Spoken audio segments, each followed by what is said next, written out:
NISM 5A का chapter 9 guys आ गया है जिसका नाम है इन्वेस्टर सर्विसेज। तो मैं बैक टू बैक वीडियोस डाल रहा हूँ एवरी डे, सो दैट जिनका भी अगस्त में एग्जाम है वो क्लियर कर पाए एग्जाम्स को। और मैं ना ये पूरे 12 चैप्टर खत्म होने के बाद है ना एमसीक्यूज भी डालूंगा, 100 MCQs 200 MCQs का पूरा एक वीडियो बनाऊंगा एक्सप्लेनेशन के साथ, ताकि आपको और अच्छे से प्रैक्टिस हो जाए। ठीक है, अगर आपको वीडियो पसंद आ रहा है ना, प्लीज लाइक मत करना भूलिएगा, शेयर करना मत भूलिएगा अपने फ्रेंड्स को जो भी एग्जाम्स दे रहे हैं, कमेंट कीजिए गाइस, और उससे अच्छा लगता है, मोटिवेशन मिलती है। ठीक है, एंड अगर आपने अब तक सब्सक्राइब नहीं किया तो प्लीज सब्सक्राइब कीजिए, क्योंकि जो मेरा डेटा दिखा रहा है उसमें 100% अगर लोग वीडियोस देख रहे हैं तो उनमें से सिर्फ 40% लोगों ने सब्सक्राइब कर रखा है, 55% लोग सब्सक्राइब नहीं कर रखे हैं। सो अगर आप सब्सक्राइब करेंगे तो हम डबल सब्सक्राइबर्स पे भी पहुंच सकते हैं, जिससे रीच भी अच्छी मिलेगी, चैनल को ग्रोथ भी होगा। ठीक है, और मुझे मोटिवेशन मिलेगी और अच्छी अच्छी वीडियोस डालने की। चलिए फिर शुरू करते हैं। तो ये चैप्टर है इन्वेस्टर सर्विसेज के ऊपर, मतलब इन्वेस्टर को क्या क्या सर्विसेज मिलने वाले हैं एक म्यूचुअल फंड में इन्वेस्ट करना है अगर उनको तो। सबसे पहला आता है new fund offer. New fund offer नाम से ही पता चल रहा है कि कोई नया फंड आने वाला है, करेक्ट?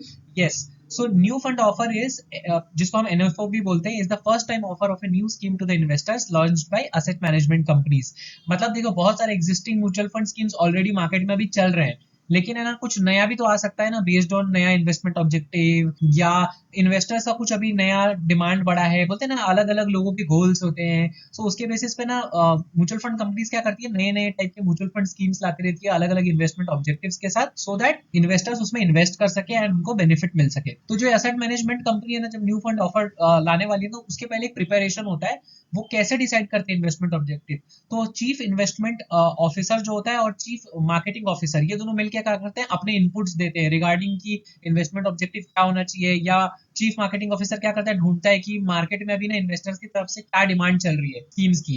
इन दोनों के इनपुट्स के बेसिस पे एक न्यू फंड ऑफर, एक नया म्यूचुअल फंड स्कीम लॉन्च करके न्यू फंड ऑफर दिया जाता है उसका, विद फेस वैल्यू ऑफ ₹10, मतलब ₹10 से शुरू होता है। ठीक है, उसका ऑफर पर यूनिट का प्राइस होता है ₹10 उस टाइम पे जब नया पहली बार आ रहा है। ठीक है, लेटर ऑन जब वो कंप्लीट हो जाता है ये पूरा एनएफए प्रोसेस वगैरह, उसके बाद वो ऑनगोइंग प्राइस बढ़ता है, एनएबी कम ज्यादा होता रहे। तो जब न्यू फंड ऑफर डिसाइड हो जाएगा, म्यूचुअल फंड स्कीम क्या लाना है उसको डिसाइड कर लेंगे, उसके बाद ना एक प्रिपरेशन होता है डॉक्यूमेंट का, जिसको बोलते हैं हम स्कीम इन्फॉर्मेशन डॉक्यूमेंट, जिसके बारे में हमने प्रीवियस चैप्टर्स में पढ़ा भी था डिटेल में कि स्कीम इन्फॉर्मेशन डॉक्यूमेंट में क्या क्या होता है। तो एक पूरे म्यूचुअल फंड स्कीम को लॉन्च हो, उसके बारे में सब कुछ होता है कि उसका एक्सपेंस रेशियो क्या होगा, इन्वेस्टमेंट ऑब्जेक्टिव क्या होगा, कौन से स्कीम्स मतलब सेक्टर में इन्वेस्ट किया जाएगा, कौन सी कंपनीज में इन्वेस्ट किया जाएगा, कौन से डेट में इन्वेस्ट किया जाएगा, सब कुछ उसमें मेंशन होता है। और ये जो स्कीम इन्फॉर्मेशन डॉक्यूमेंट है एनएफओ का, उसको अप्रूवल करना पड़ता है उनको ट्रस्टीज और बोर्ड ऑफ डायरेक्टर्स जो एएमसी के होते हैं, उन दोनों से अप्रूवल कराना होता है। फिर ये फाइल होता है सेबी के पास, जो डॉक्यूमेंट है वो सेबी के पास फाइल होता है। फिर सेबी अपने ऑब्जर्वेशन देती है, और उसके बाद म्यूचुअल फंड कंपनी क्या करेगी, उस ऑब्जर्वेशन को लेकर इनकॉर्पोरेट करेगी, एंड बाद में उसको अपने पोर्टल पे, सेबी के पोर्टल पे, एएमसी के पोर्टल पे उसको ये करेगी, पब्लिश करेगी, एंड फिर एनएफओ क्या होता है, लॉन्च हो जाता है। तो ऑब्वियसली जब एनएफओ लॉन्च होगा तो उसका एक ओपनिंग डेट होगा, तो this is the date from which investors can invest in NFO. There is an NFO open date and there is an NFO close date. जिस दिन एनएफओ क्लोज हो जाता है, तो आप ओपनिंग डेट से लेकर क्लोज डेट तक आपको इन्वेस्ट कर लेना है, उसके बाद आप वापस से एनएफओ के लिए अप्लाई नहीं कर पाओगे, एक ऐसा वाला ये होता है। ठीक है, मतलब वो जो ₹10 के हिसाब से आपको मिल रहा है ना, वो इसी बीच के अंदर मिलेगा। ठीक है, और ये जो एनएफओ ओपन और एनएफओ क्लोज डेट के बीच में जो पीरियड है वो 15 डेज का है, तो 15 दिनों के लिए ओपन रहता है। फिर आता है स्कीम रीओपनिंग डेट। तो समझो एनएफओ ओपन हुआ, फिर एनएफओ क्लोज हो गया 15 दिन बाद, उसके बाद ना स्कीम रीओपन होता है। स्कीम रीओपन में क्या होता है, इन्वेस्टर्स जिन्होंने एनएफओ ओपन और क्लोज में जो ये किया होगा ना, अप्लाई किया होगा ना, उनको अलॉटमेंट मिलेगा, करेक्ट, उनके यूनिट्स का। और उसके बाद अगर वो बाद में चाहे तो वो ना, ये स्कीम रीओपनिंग डेट जब शुरू होती है वहां से ना वो अपने यूनिट्स को बेच भी सकते हैं, एंड अगर उनको नया यूनिट्स खरीदना है तो नया यूनिट्स खरीद भी सकते हैं। तो वो खरीदेगा वही जिनको एनएफओ मिस हो गया हो, या फिर उनको ऐसा फील हो रहा है कि ये इस स्कीम की डिमांड और बढ़ने वाली है, तो वो खरीद लेगा। और कोई अगर सेल करना चाहता हो, शायद वो एक शॉर्ट टर्म पीरियड के लिए उसको खरीदना चाहता था कि फेस वैल्यू पे खरीदेंगे, अगर वो बढ़ेगा तो बेच देंगे। तो ऐसे टाइप के भी इन्वेस्टर्स होते हैं। जैसे आपने स्टॉक मार्केट में आईपीओ सुना होगा, वैसे ही म्यूचुअल फंड में एनएफओ होता है। एंड क्लोज एंडेड स्कीम्स जो होते हैं ना, उनका सिर्फ NFO open and NFO close date होता है, क्योंकि और उनका कोई मतलब स्कीम रीओपनिंग डेट नहीं होता है। अब क्यों, मैं उसका रीजन बताता हूँ। ओपन एंडेड स्कीम्स में क्या होता है ना, कि एक बार एनएफओ ओपन हुआ और क्लोज हुआ, उसके बाद स्कीम रीओपन हो जाता है और हमेशा के लिए ओपन ही रहता है वो, तो कभी भी है ना लोग खरीदारी और बेच सकते हैं। बट क्लोज एंडेड स्कीम का नाम ही क्लोज है ना, तो एनएफओ पे ओपन होगा, बाद में एनएफओ पे फिर 15 दिन बाद क्लोज हो जाएगा, और उसके बाद वो सीधा मेच्योरिटी पे आप उसको सेल कर सकते हो। जो टाइम पीरियड फिक्स किया होगा ना उस पे ही वो अपने आप सेल होता है। बीच में आप उसको सेल नहीं कर सकते या खरीद नहीं सकते उसमें से, ठीक है। आप सिर्फ सेकेंडरी मार्केट में उस पर ट्रेडिंग कर सकते। तो ये है क्लोज एंडेड स्कीम्स का एक लिमिटेशन। फिर अगला पॉइंट आता है new fund offer price is the price per unit that investors have to pay to invest during the NFO. So मैं जिसके बारे में बोल रहा था, राइट, जब नया फंड आता है, म्यूचुअल फंड स्कीम लॉन्च किया जाता है जिसको हम एनएफओ बोलते हैं, तो ना वो एक प्राइस सेट करके आता है। 10 रुपए का एनईवी, मतलब फेस वैल्यू सेट होता है कि पर यूनिट का प्राइस 10 रुपए होगा। और उसके बेसिस पे लोग एप्लीकेशन भरते हैं, ठीक है। और फिर वो एप्लीकेशन एक्सेप्ट होता है, फिर उसके बाद अलॉटमेंट मिलती है लोगों को। सो उसके बेसिस पे चीजें डिसाइड होती है। तो ये हो गया एनएफओ प्राइस। लेकिन उसके बाद जब स्कीम रीओपन होता है, राइट, क्लोज होने के बाद जब रीओपन होता है ओपन एंडेड का, तो ऑन गोइंग प्राइस शुरू हो जाता है। ऑन गोइंग प्राइस का मतलब अब मार्केट में लोग खरीदारी बेचना शुरू करेंगे, राइट। तो या तो एनएवी ऊपर जाएगा नीचे आएगा, ऊपर जाएगा नीचे आएगा, तो वो ऑन गोइंग प्राइस बोलते हैं उसको, जो चलता रहेगा। जैसे स्टॉक मार्केट में स्टॉक का प्राइस चलता रहता है ना, वैसे ही ऊपर नीचे होता रहेगा। तो ऑनगोइंग प्राइस में क्या होता है, उसी पे लोग परचेज करते हैं, रिडेम्पशन करते हैं। रिडेम्पशन का दूसरा वर्ड बोलते हैं सेल भी करते हैं, करेक्ट। एंड स्विचिंग भी कर सकते हैं। स्विचिंग मतलब ये स्कीम से दूसरे स्कीम में अगर उनको स्विच करना है तो वो भी कर सकते हैं ऑनगोइंग प्राइस के ऊपर, eight which the investor purchases और रिसीव्स रिडेम्पशंस और switches. So I hope NFO price और ऑनगोइंग प्राइस का आपको डिफरेंस समझ में आया हो। और नेक्स्ट पॉइंट है under the SEBI guidelines NFOs other than ELSS can remain open for a maximum of 15 days. So ELSS तो मैंने आपको पिछले ही चैप्टर में बताया है, 8th चैप्टर में, कि ELSS क्या होता है, इक्विटी लिंक्ड सेविंग स्कीम होता है। ये टैक्स सेवर फंड होता है, ठीक है। इसको छोड़ के ना जितने भी NFOs आएंगे वो क्या होंगे, उनका एक NFO ओपन डेट होगा और NFO क्लोज डेट होगा, जो जिसका टाइम पीरियड है 15 डेज, जो मैं आपको पिछले साइड में भी बताया था, ठीक है। ELSS का अलग होता है। एनएफ बाकी जितने भी एनएफओ है, चाहे वो क्लोज एंडेड ओपन एंडेड हो, तो 15 दिन के लिए मतलब ओपन होकर क्लोज होते हैं। फिर ये जो आप पॉइंट आ रहा है वो इंपॉर्टेंट पॉइंट है। एक बार एनएफओ ओपन हुआ, फिर उसके बाद 15 दिन बाद वो क्लोज हो जाता है, करेक्ट। एप्लीकेशन लेना बंद कर देता है एएमसी। उसके बाद क्या होता है, अलॉटमेंट की बारी आएगी। allotment of units or refund of money as the case may be should be done within 5 days of the closure of the scheme। मतलब NFO जब क्लोज हो जाता है उसके बाद ना विदिन 5 बिजनेस डेज के अंदर या तो अलॉटमेंट करो यूनिट्स का जो इन्वेस्टर्स ने पैसे देके मांगे हैं, या फिर आप उनको रिफंड करो within 5 business days of the closure of the scheme, ठीक है। ये याद रखिएगा। फिर नेक्स्ट पॉइंट क्या है, further open ended schemes have to reopen for sale repurchase within 5 business days of the allotment. मतलब एनएफओ क्लोज हुआ, करेक्ट, उसके बाद 5 बिजनेस डेज का टाइम है जिसमें अलॉटमेंट ऑफ यूनिट्स होगी या रिफंड हो जाएगा, ठीक है। अब 5 बिजनेस डेज जब कंप्लीट हो जाएगा ना, उसके जस्ट बाद स्कीम रीओपन होता है। जो मैंने आपको पिछले बात बताया ना, ओपन एंडेड स्कीम्स क्या होते हैं, रीओपन होते हैं। ऑनगोइंग प्राइस पे लोग फिर खरीदारी बिक्री करते हैं, तो वो ऑनगोइंग चलता रहता है। सो उसके लिए with in 5 business days of allotment के बाद दोबारा से रीओपन हो जाना स्कीम चाहिए, ठीक है। Okay, so investment plan and options. तो ना गाइस, दो प्लान्स होते हैं एंड है ना दो ऑप्शंस होते हैं, और उसमें भी थोड़े कैटेगरीज हैं, उसके बारे में हम एक एक करके डिस्कस करेंगे। तो अगर कोई भी म्यूचुअल फंड में आपको इन्वेस्ट करना है, कोई भी म्यूचुअल फंड स्कीम में, तो आपके पास दो सबसे पहले प्लान है। एक है डायरेक्ट प्लान और एक है रेगुलर प्लान। अब डायरेक्ट प्लान में क्या होता है ना, कि एक इन्वेस्टर है ना म्यूचुअल फंड स्कीम्स को डायरेक्टली एएमसी के वेबसाइट से खरीद सकता है, ठीक है। या आजकल तो एप्स भी आ गए, ईटी मनी ग्रो वगैरह, ठीक है, उसके थ्रू खरीद सकता है। और इसमें ना कोई इंटरमीडियरी इन्वॉल्व नहीं है, जैसे कि डिस्ट्रीब्यूटर, ब्रोकर, कोई एडवाइजर, कोई भी इन्वॉल्व नहीं है, ठीक है। इस वजह से क्या होता है, इसमें आपको है ना एक्स्ट्रा पैसा नहीं कटता है, मतलब इसका एक्सपेंस रेशियो क्या होता है, लो रहता है। और वही रेगुलर प्लान में क्या होता है कि इन्वेस्टर है ना, इन्वेस्ट जब करता है एक म्यूचुअल फंड स्कीम में, तो उसके बीच में एक इंटरमीडियरी इन्वॉल्व होता है, जैसे कि डिस्ट्रीब्यूटर हो गया, जो आप जिसका एग्जाम दे रहे हो, म्यूचुअल फंड डिस्ट्रीब्यूटर, ब्रोकर या एडवाइजर अगर बीच में इन्वॉल्व है, तो क्या होगा, high expense ratio. High expense ratio रहने का कारण यह है कि ये जो एक्सपेंस रेशियो, इसी के अंदर से ना म्यूचुअल फंड डिस्ट्रीब्यूटर को, ब्रोकर को या एडवाइजर को कमीशन मिलता है। इस वजह से एक रेगुलर प्लान में क्या होगा, हाई एक्सपेंस रेशियो रहेगा, और डायरेक्ट प्लान में लो एक्सपेंस रेशियो रहेगा, क्योंकि कोई भी इंटरमीडियरी इन्वॉल्व नहीं है। बट इसका एक इम्पैक्ट और पड़ता है कि हाई एक्सपेंस रेशियो होने की वजह से ना जो म्यूचुअल फंड स्कीम में जो आप इन्वेस्ट कर रहे हो, अगर आप रेगुलर ले रहे हो, तो उसका एनएवी है ना as compare to direct plan कम होगा। तो अगर कम एनएवी होगा, मतलब एनएवी का मतलब क्या होता है, market price of that mutual fund scheme का पर यूनिट ना। तो पर यूनिट जो एनएवी है, अगर वो कम है तो आपका रिटर्न्स, मतलब जो प्रॉफिट होने वाला आगे इन फ्यूचर में, वो कम आएगा। और अगर डायरेक्ट प्लान में लो एक्सपेंस रेशियो है, इसका मतलब क्या होगा, इसका डायरेक्ट इम्पैक्ट एनईवी पे होगा। NAV as compare to regular plan higher होगा, जिसकी वजह से रिटर्न्स आपको हाई मिलेगी, मतलब अच्छी मिलेगी, करेक्ट। तो हमेशा याद रखें, higher the NAV higher will be the returns, lower the NAV lower will be the returns, ताकि एक चीज आपको मैं आगे भी समझाऊंगा। तो ये हो गए दो प्लान्स अलग अलग, एक डायरेक्ट प्लान एक regular plan. You should always opt for direct plan so that आपको लो एक्सपेंस रेशियो पे करना पड़े। बट ऐसा नहीं है कि रेगुलर प्लान कोई खराब चीज है। क्या होता है ना, रेगुलर प्लान में डिस्ट्रीब्यूटर ब्रोकर एडवाइजर ये लोग ना एग्जाम्स देके सर्टिफाइड होके ये लोग को वो पोजीशन मिली है, करेक्ट। तो इनके पास वो नॉलेज होती है कि एक इन्वेस्टर को रिस्क एपेटाइट, इन्वेस्टमेंट ऑब्जेक्टिव, उसकी हालत, आर्थिक स्थिति, ये सारी चीजों को समझने के बाद कोई एक म्यूचुअल फंड स्कीम वो ऑफर करते हैं। बट डायरेक्ट प्लान में क्या होता है, आपको खुद ही सारी एनालिसिस करके एक प्रॉपर जजमेंट के हिसाब से इन्वेस्ट करना होता है। इस वजह से ये दोनों में इतना फर्क है। अब आपने समझ लो इसमें से कोई एक प्लान चूज कर दिया। अब ना जब आप वो प्लान चूज करके आगे इन्वेस्ट करने जाओगे ना, तो आपके पास दो ऑप्शंस आएंगे। प्लान्स तो आपने डिसाइड कर लिया कि आपको कौन सा चूज करना है। अब आपके पास दो ऑप्शंस आएंगे, एक आएगा डिविडेंड ऑप्शन और एक आएगा ग्रोथ ऑप्शन। अब डिविडेंड ऑप्शन भी है ना दो मतलब क्लासिफिकेशन में डिवाइडेड है। एक होता है डिविडेंड पे आउट ऑप्शन, एक होता है डिविडेंड री इन्वेस्टमेंट ऑप्शन। तो ऑप्शंस कितने, दो है, डिविडेंड ऑप्शन है, ग्रोथ ऑप्शन है। और डिविडेंड फिर फर्दर क्लासिफाइड है दो पार्ट्स में, वो है dividend pay out option and dividend री इन्वेस्टमेंट ऑप्शन। तो चलो इसको समझते हैं।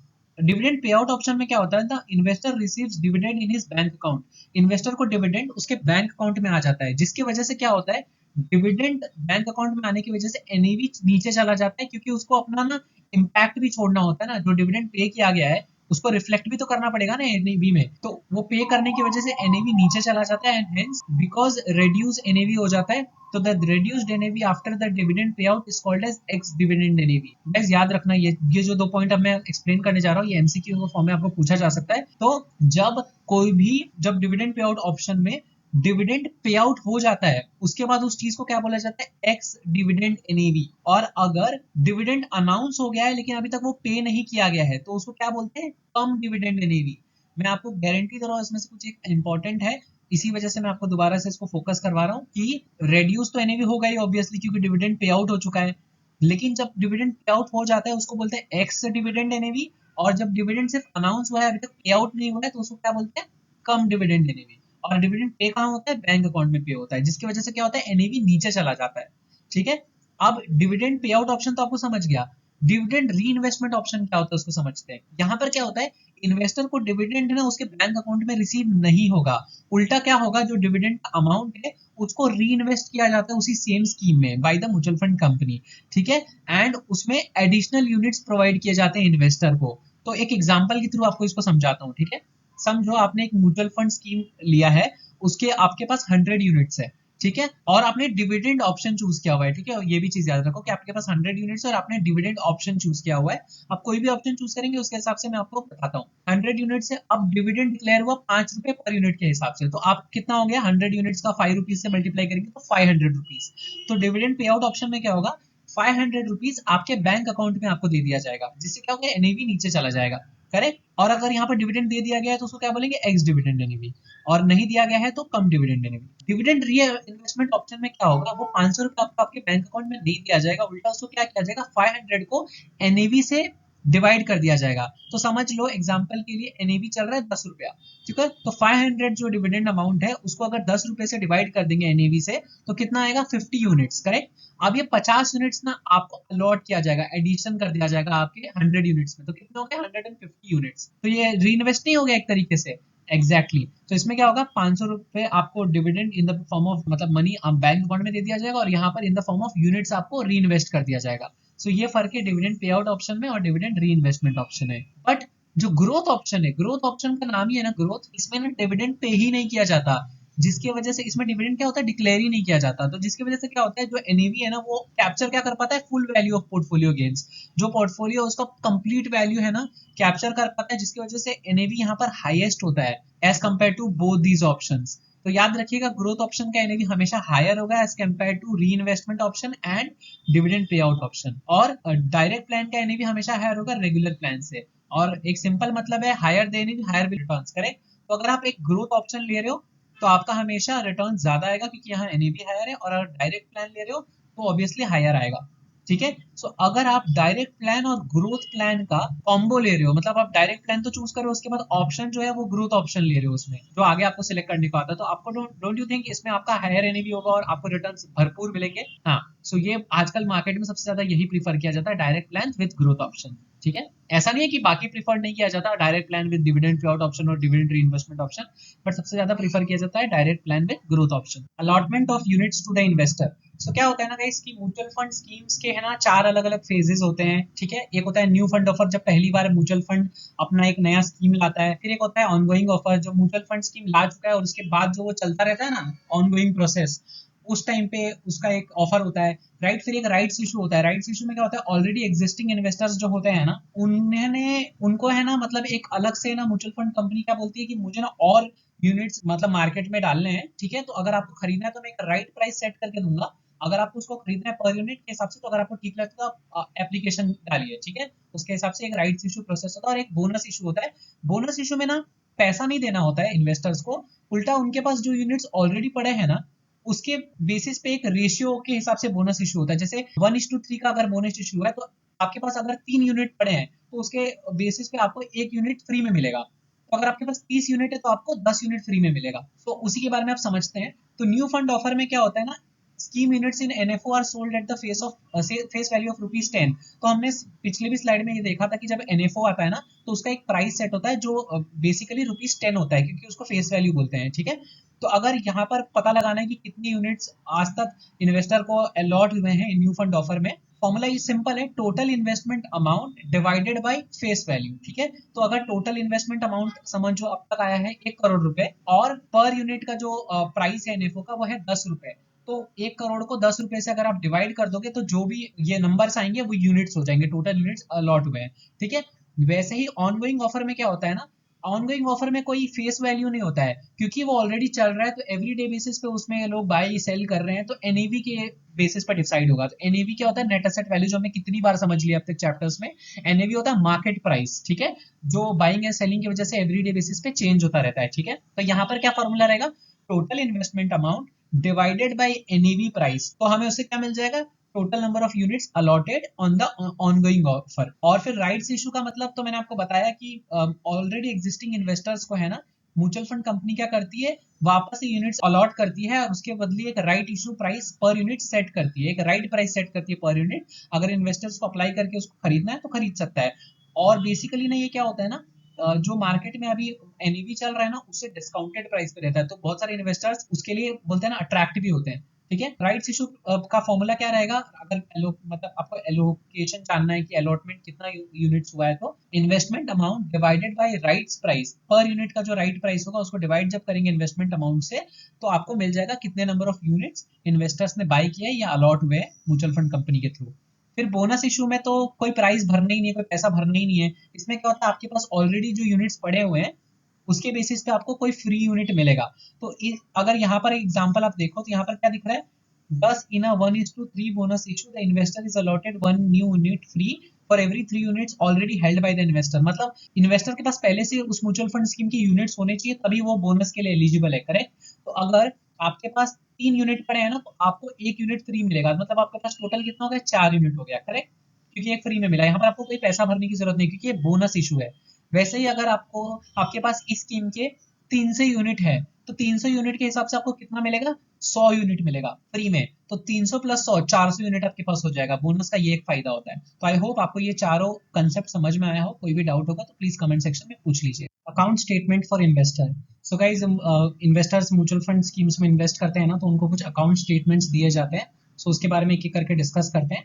First is monthly account statement. Monthly mutual funds issue the statement of account every month if there is a transaction during the month. अगर आपका every month में कोई ना कोई एक ट्रांजेक्शन हो रहा है, चाहे वो परचेज का हो, सेल का हो, स्विचिंग का हो, राइट, तो है ना आपको है ना मंथली अकाउंट स्टेटमेंट आता है जिसमें क्लियरली मेंशन होता है कि आपने कितने यूनिट्स बेचे या खरीदे, ठीक है, किधर आपने स्विच किया तो कितने यूनिट्स का आपने स्विच किया, लेटेस्ट एनएवी पे आपका वैल्यू बताएगा कि आपका जो यूनिट्स है उसका वैल्यू क्या था, कितने प्राइस पे आपने खरीदा। तो ये सारी चीजें मंथली अकाउंट स्टेटमेंट में आपको मिल जाता है अगर आपने ट्रांजेक्शन किया है तो। Next is annual account statement. The mutual funds provide the account statement to the unit holders who have not transacted during the last 6 months prior to the date of generation of account statement. Okay, so guys ये जो mutual fund funds है ना वो क्या करते हैं, आपको annual account statement provide करते हैं to all the unit holders जिन्होंने लास्ट 6 मंथ्स में ना कोई भी ट्रांजेक्शन नहीं किया है।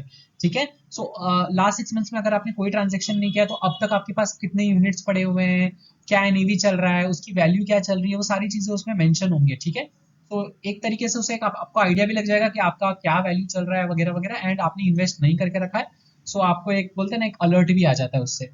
And the last one is consolidated account statement, जो बहुत ही ज्यादा कॉमन है, ये सबको ही आता है इन्वेस्टर्स को। अभी कंसोलिडेटेड अकाउंट स्टेटमेंट क्या है, इसका मतलब क्या होता है, सबसे पहले वो समझ लीजिए। मंथली अकाउंट स्टेटमेंट में क्या होगा, म्यूचुअल फंड्स में जहां जहां आपने इन्वेस्ट किया है वो सब आ जाएगा। कंसोलिडेटेड अकाउंट स्टेटमेंट पे क्या होता है ना, ये पैन नंबर से आपके आइडेंटिफाई किया जाता है। इन्वेस्टर्स को इसमें ना पैन नंबर से आइडेंटिफाई किया जाता है, तो समझो आपका एक पैन नंबर है, राइट, वो तो इंडिविजुअल अपना अपना एक यूनिक पैन नंबर होता है। उस पैन नंबर पे ना आपके जितने भी म्यूचुअल फंड स्कीम्स हैं, जहां जहां आप इन्वेस्ट कर रहे हो, ठीक है, उस एक मंथ के अंदर उस सब चीज का ना एक ही बार कंसोलिडेटेड आपको भेजा जाएगा। Which is the best part, कि आपको पता रहेगा कि आपके ना कहाँ कहाँ म्यूचुअल फंड स्कीम्स है, अगर आप भूल भी गए हो तो, और आप क्या क्या ट्रांजेक्शन कर रहे हो या क्या क्या ट्रांजेक्शन उसमें हुआ है, स्टॉक्स है तो स्टॉक्स में कहाँ इन्वेस्टमेंट हुआ है। ठीक है, वो सारी चीजें सीएएस कंसोलिडेटेड अकाउंट स्टेटमेंट में आपको दिख जाएगा। सो ये जो कंसोलिडेटेड अकाउंट स्टेटमेंट होता है वो एवरी मंथ भेजा जाता है to the investors by an email on और before 10th of the next month. मतलब जो नेक्स्ट मंथ होने वाला है, समझो इस महीने का ना, नेक्स्ट मंथ के 10 तारीख से पहले आपको आपके ईमेल पे मिल जाएगा। पहले ये सारे स्टेटमेंट्स पोस्ट के द्वारा मिलते थे, बट अब इतना डिजिटलाइजेशन आ गया कि सबको ईमेल पे एक सॉफ्ट कॉपी मिल जाता है। ठीक है, एंड वो आप अपने पैन नंबर को डालकर ओपन कर सकते हो। ठीक है, बट हाँ, ये जो कंसोलिडेटेड अकाउंट स्टेटमेंट आपको तब मिलेगा provided there has been a financial transaction in the folio in the previous month. मतलब आपके प्रीवियस मंथ में आपने कोई ना कोई ट्रांजैक्शन किया होना चाहिए, नहीं तो आपको नहीं मिलेगा सीएस। ठीक है, सो यही था आपका अकाउंट स्टेटमेंट्स जो आपको दिए जाते हैं। Filling the application form for mutual funds, तो म्यूचुअल फंड्स जब आप अप्लाई कर रहे हो तो उस टाइप पे एक इन्वेस्टर को क्या क्या एप्लीकेशन फॉर्म्स भरने पड़ते हैं, क्या क्या चीजें भरनी पड़ती है एप्लीकेशन के लिए, वो सब चीजें अभी हम जानते हैं एक एक करके। So the information required to be provided in the application form are, number 1, direct plan and regular plan.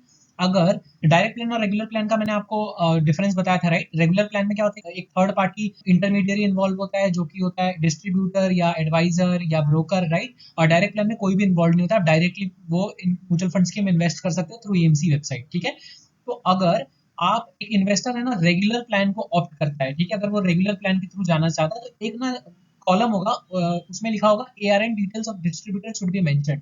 तो एक कॉलम होगा एआरएन नंबर के लिए, वहां पर है ना डिस्ट्रीब्यूटर का एआरएन नंबर मतलब एमपी रजिस्ट्रेशन नंबर डालना होगा, ताकि बाद में पता चले कि जो रेगुलर प्लान लिया गया है वो किस डिस्ट्रीब्यूटर के थ्रू लिया गया है, ताकि उस डिस्ट्रीब्यूटर को बाद में कमीशन मिले। ठीक है, लेकिन अगर आप डायरेक्ट प्लान चूज करते हो, इन्वेस्टर डायरेक्ट प्लान चूज करता है, तो वो जो एआरएन नंबर का कॉलम है ना, वहां पर कोई एआरएन नंबर डालने की जरूरत नहीं है, वहां पर आप डायरेक्टली उस कॉलम में लिखोगे डायरेक्ट, जिससे पता चले कि आपने एक डायरेक्ट प्लान लिया हुआ है और इसमें कोई भी डिस्ट्रीब्यूटर या ब्रोकर या एडवाइजर इन्वॉल्व नहीं है। ठीक है, सो ये सब जो आप देख रहे हो ना, ये सब है ना अर्लियर होता था सबसे ज्यादा, अभी भी होता होगा थोड़ा बहुत, जिसमें फिजिकली लोग जाके म्यूचुअल फंड स्कीम्स में इन्वेस्ट करते हैं। सो ये एक तरीके से पेपर वर्क जो होता है ना, पेपर वाले इन्वेस्टमेंट एप्लीकेशन फॉर्म्स, उसके लिए ज्यादा इंपॉर्टेंट है, क्योंकि ऑनलाइन तो आजकल बहुत इजी हो गया है, आपको सिर्फ ऑन द बटन्स आपका फॉर्म ऑटोमेटिकली फिल हो जाता है। सेकंड आता है unit holder information. Mutual fund investment can have up to 3 holders. अगर आपको म्यूचुअल फंड में इन्वेस्ट करना है ना, तो एक जन तो इन्वेस्ट कर ही सकते हैं, लेकिन अगर आप चाहिए कि आप 3 होल्डर रखो उसमें, तो 3 होल्डर को भी आप रख सकते हो। बट जो फोलियो का नाम क्रिएट होगा ना, वो फर्स्ट होल्डर का होगा। मतलब समझो मैं अपने पापा, मम्मी और मैं खुद, ये तीनों के भी नाम पे है ना एक ही म्यूचुअल फंड मतलब टीम में इन्वेस्ट करना चाहता हूँ फोलियोस के साथ, 3 फोलियो के साथ, तो 3 होल्डर हो सकता हूँ मैं। एक फोलियो में 3 होल्डर रख सकते हैं हम, मेरे पापा, मेरी मम्मी एंड मैं। ठीक है, अब इसमें ना कौन फर्स्ट होल्डर होगा ना, वो मुझे डिसाइड करना है, और वही हमारा प्राइमरी इन्वेस्ट होगा। तो समझो मैं अपने पापा के नाम पे फर्स्ट होल्डर रख देता हूँ, तो उनके ही नाम पे सब कुछ एज अ प्राइमरी इन्वेस्टर जाएगा। Even minor as a unit holder can invest, मतलब एक माइनर भी है ना जो 18 साल के नीचे होता है, वो भी इन्वेस्ट कर सकते हैं म्यूचुअल फंड स्कीम्स में, लेकिन उनको एक गार्जियन के थ्रू जाना पड़ता है। तो समझो मैं है ना अभी 15 साल का हूँ, मुझे इन्वेस्ट करना है म्यूचुअल फंड में, तो मैं इन्वेस्ट कर सकता हूँ, तो मेरे डिटेल्स तो जाएंगे। अपार्ट फ्रॉम दैट मेरा कोई गार्जियन होगा, जैसे मेरी मम्मी हो गई या मेरी सिस्टर्स हो गए जो ऑलरेडी 18 ईयर्स के अबव है, उनका केवाईसी एंड पैन रिक्वायरमेंट्स होगा, एंड तभी मैं इन्वेस्ट कर पाऊंगा। ठीक है, मेरे इन्फॉर्मेशन के साथ मेरे गार्जियन का भी इन्फॉर्मेशन होगा with their KYC and PAN requirements as well as mine. ठीक है, लेकिन वही सिनेरियो चेंज हो जाएगा जब मैं 18 साल का हो जाऊंगा ना, जब मैं मेजर हो जाऊंगा माइनर से, अब है ना कुछ मतलब मॉडिफिकेशंस होते हैं, चेंजेस होते हैं, क्योंकि मैं उस टाइम पे 18 इयर्स का हो गया, मैं मेजर हो गया, तो सब कुछ मेरे पे ट्रांसफर हो सकता है। Third is KYC details. ये बहुत इंपॉर्टेंट होता है गाइस। आजकल कोई भी फाइनेंशियल ट्रांजेक्शन जब आप करते हो ना, तो केवाईसी डिटेल्स कंपलसरी होता है। Know your customer details, right, KYC का फुल फॉर्म। तो KYC acknowledgement letter as a proof of compliance. Compliance कौन सा है? Legal compliance with the KYC norms by each holder has to accompany the application form. So अगर आप physically भी जा रहे हो या आप डिजिटली भी जा रहे हो ना म्यूचुअल फंड स्कीम के लिए अप्लाई करना, तो केवाईसी होता ही है। तो केवाईसी एक्नॉलेजमेंट लेटर मतलब आपका सारे केवाईसी डिटेल्स के साथ वो एप्लीकेशन फॉर्म के साथ अटैच होके जाता है म्यूचुअल फंड स्कीम में एप्लीकेशन होने के लिए। फिर आता है फटका एंड सीआरएस डिटेल्स, एफएटीसीए, फटका भी हम उसको शॉर्ट फॉर्म में बोलते हैं। ये 2017 में इंट्रोड्यूस हुआ था। फटका का फुल फॉर्म है foreign account tax compliance act, and CRS का फुल फॉर्म है कॉमन रिपोर्टिंग स्टैंडर्ड्स। ये उनके लिए है जिनके ना मतलब समझो जिनका ना बर्थ या सिटीजनशिप ना इंडिया के अलावा कुछ और है। जैसे वो ना इंडिया में बर्थ लिए या ना उनकी सिटीजनशिप इंडियन है, इंडिया की है, और वो ना इन्वेस्ट करना चाहते हैं लेकिन इंडियन म्यूचुअल फंड्स के फंड्स में, तो उनको फटका एंड सीआरएस ये दोनों भी फॉर्म्स भरने पड़ते हैं। ये सारी चीजों के एडिशनल इन्फॉर्मेशन उनको भरना पड़ता है, सो दैट प्रॉपरली वो म्यूचुअल फंड स्कीम्स में इन्वेस्ट कर सके। अब ये फटका एंड सीआरएस में क्या होता है ना, उनका प्लेस ऑफ बर्थ, उनका सिटीजनशिप कहाँ का है, वो कौन से सिटी में रहते हैं, everything should be mentioned in that फटका, उसमें इन्फॉर्मेशन मांगा जाता है। नेक्स्ट है bank account details. It is mandatory for investors to provide the bank details of the first holder of the folio in the application form. समझो अगर एक mutual fund scheme में एक ही इन्वेस्टर है, मतलब एक ही होल्डर है, तो ऑटोमेटिकली उसका ही जाएगा बैंक अकाउंट डिटेल्स। बट अगर समझो तीन है, जैसे मैंने अपने मम्मी पापा और मेरा एग्जांपल दिया था, तो वहां पर मेरे पापा का बैंक डिटेल्स जाएगा क्योंकि वो फर्स्ट होल्डर और प्राइमरी इन्वेस्टर है। ठीक है। अब ये बैंक डिटेल्स में क्या क्या इंक्लूड होता है? This includes the name of the bank where the account is held, कौन से ब्रांच में है, कौन से सिटी में है वो ब्रांच, अकाउंट नंबर क्या है, टाइप ऑफ अकाउंट क्या है, सेविंग्स अकाउंट है या करेंट अकाउंट है, राइट, उस बैंक का एमआईसीआर कोड क्या है, आईएफएससी डिटेल्स क्या है, ये सारी चीजें मेंशन होनी चाहिए। फिर investment details. Investors have to make their choice of scheme, plan option and pay out option at the time of making the application. जब एप्लीकेशन आप भर रहे हो ना, तो मैंने आपको जब याद है प्लान्स एंड ऑप्शंस वाला जो स्लाइड समझा रहा था, तो मैं उस टाइम पे बता रहा था कि पहले आप एक म्यूचुअल फंड स्कीम चूज करते हो, फिर आप चूज करते हो कि आपको डायरेक्ट प्लान लेना है या इनडायरेक्ट मतलब रेगुलर प्लान लेना है जिसमें डिस्ट्रीब्यूटर इन्वॉल्व होता है। तो समझो आपने डायरेक्ट प्लान ले लिया। अब आता है उसके बाद ऑप्शंस। तो मैंने आपको वो भी बताया था, डिविडेंड ऑप्शन है या फिर आप ग्रोथ ऑप्शन लेना चाहते हो। डिविडेंड ऑप्शन लेना चाहते हो तो उसमें भी दो कैटेगरी है, करेक्ट।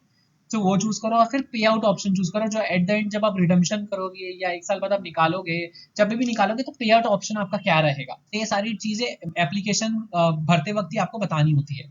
आजकल तो डिजिटली हो जाता है, तो आप फटाफट भर देते हो, आपको इतना ध्यान में भी नहीं रहता कि आपने क्या भरा है। ठीक है। फिर आता है nomination. The applicant can make a nomination in the favour of maximum of 3 nominees. So guys मैं आपको ना एक डिफरेंस बता दे रहा हूँ। जो 3 होल्डर्स आप सिलेक्ट कर सकते हो ना, ये होता है मतलब एक म्यूचुअल फंड स्कीम में 3 होल्डर है। जैसे आप बैंक अकाउंट जॉइंट अकाउंट खुलवाते हो ना, उसमें 2 जॉइंट होल्डर्स होते हैं ना, वैसे ही इसमें भी आप 3 होल्डर्स रख सकते हो। बट नॉमिनेशन क्या होता है? नॉमिनेशन में क्या होता है, मैंने अपना म्यूचुअल फंड स्कीम खुलवाया है अपने लिए, ठीक है, और मैं ना 3 नॉमिनी सिलेक्ट कर सकता हूँ मैक्सिमम। ठीक है, एक भी कर सकता हूँ, 2 भी कर सकता हूँ, लेकिन मैक्सिमम मैं 3 नॉमिनी सिलेक्ट कर सकता हूँ। तो नॉमिनी का मतलब क्या होता है, जब इन केस ऑफ इन्वेस्टर जिन्होंने म्यूचुअल फंड स्कीम में इन्वेस्ट किया उनका डेथ हो जाता है, तो उनकी नॉमिनीज को उनका सारा पैसा चला जाता है, करेक्ट। तो 3 नॉमिनी सिलेक्ट कर सकते हो। और उसमें भी इंपॉर्टेंट क्या है कि अगर आप 3 नॉमिनी या 2 नॉमिनी या 1 नॉमिनी जो भी सिलेक्ट कर रहे हो, आपको परसेंटेज बताना है कि कितने कौन से नॉमिनी को कितना परसेंटेज ऑफ जो आपका अमाउंट होगा वो जाएगा। तो समझो एक नॉमिनी है तो ऑटोमेटिकली 100% अमाउंट चला जाएगा, लेकिन अगर 2 या 3 नॉमिनी है तो परसेंटेज डिक्लेयर करना जरूरी है। तो चलो take an example of 3 nominees. तो मैंने अपनी तीनों बहनों को अपनी नॉमिनीज बना लिया फॉर एग्जांपल, ठीक है।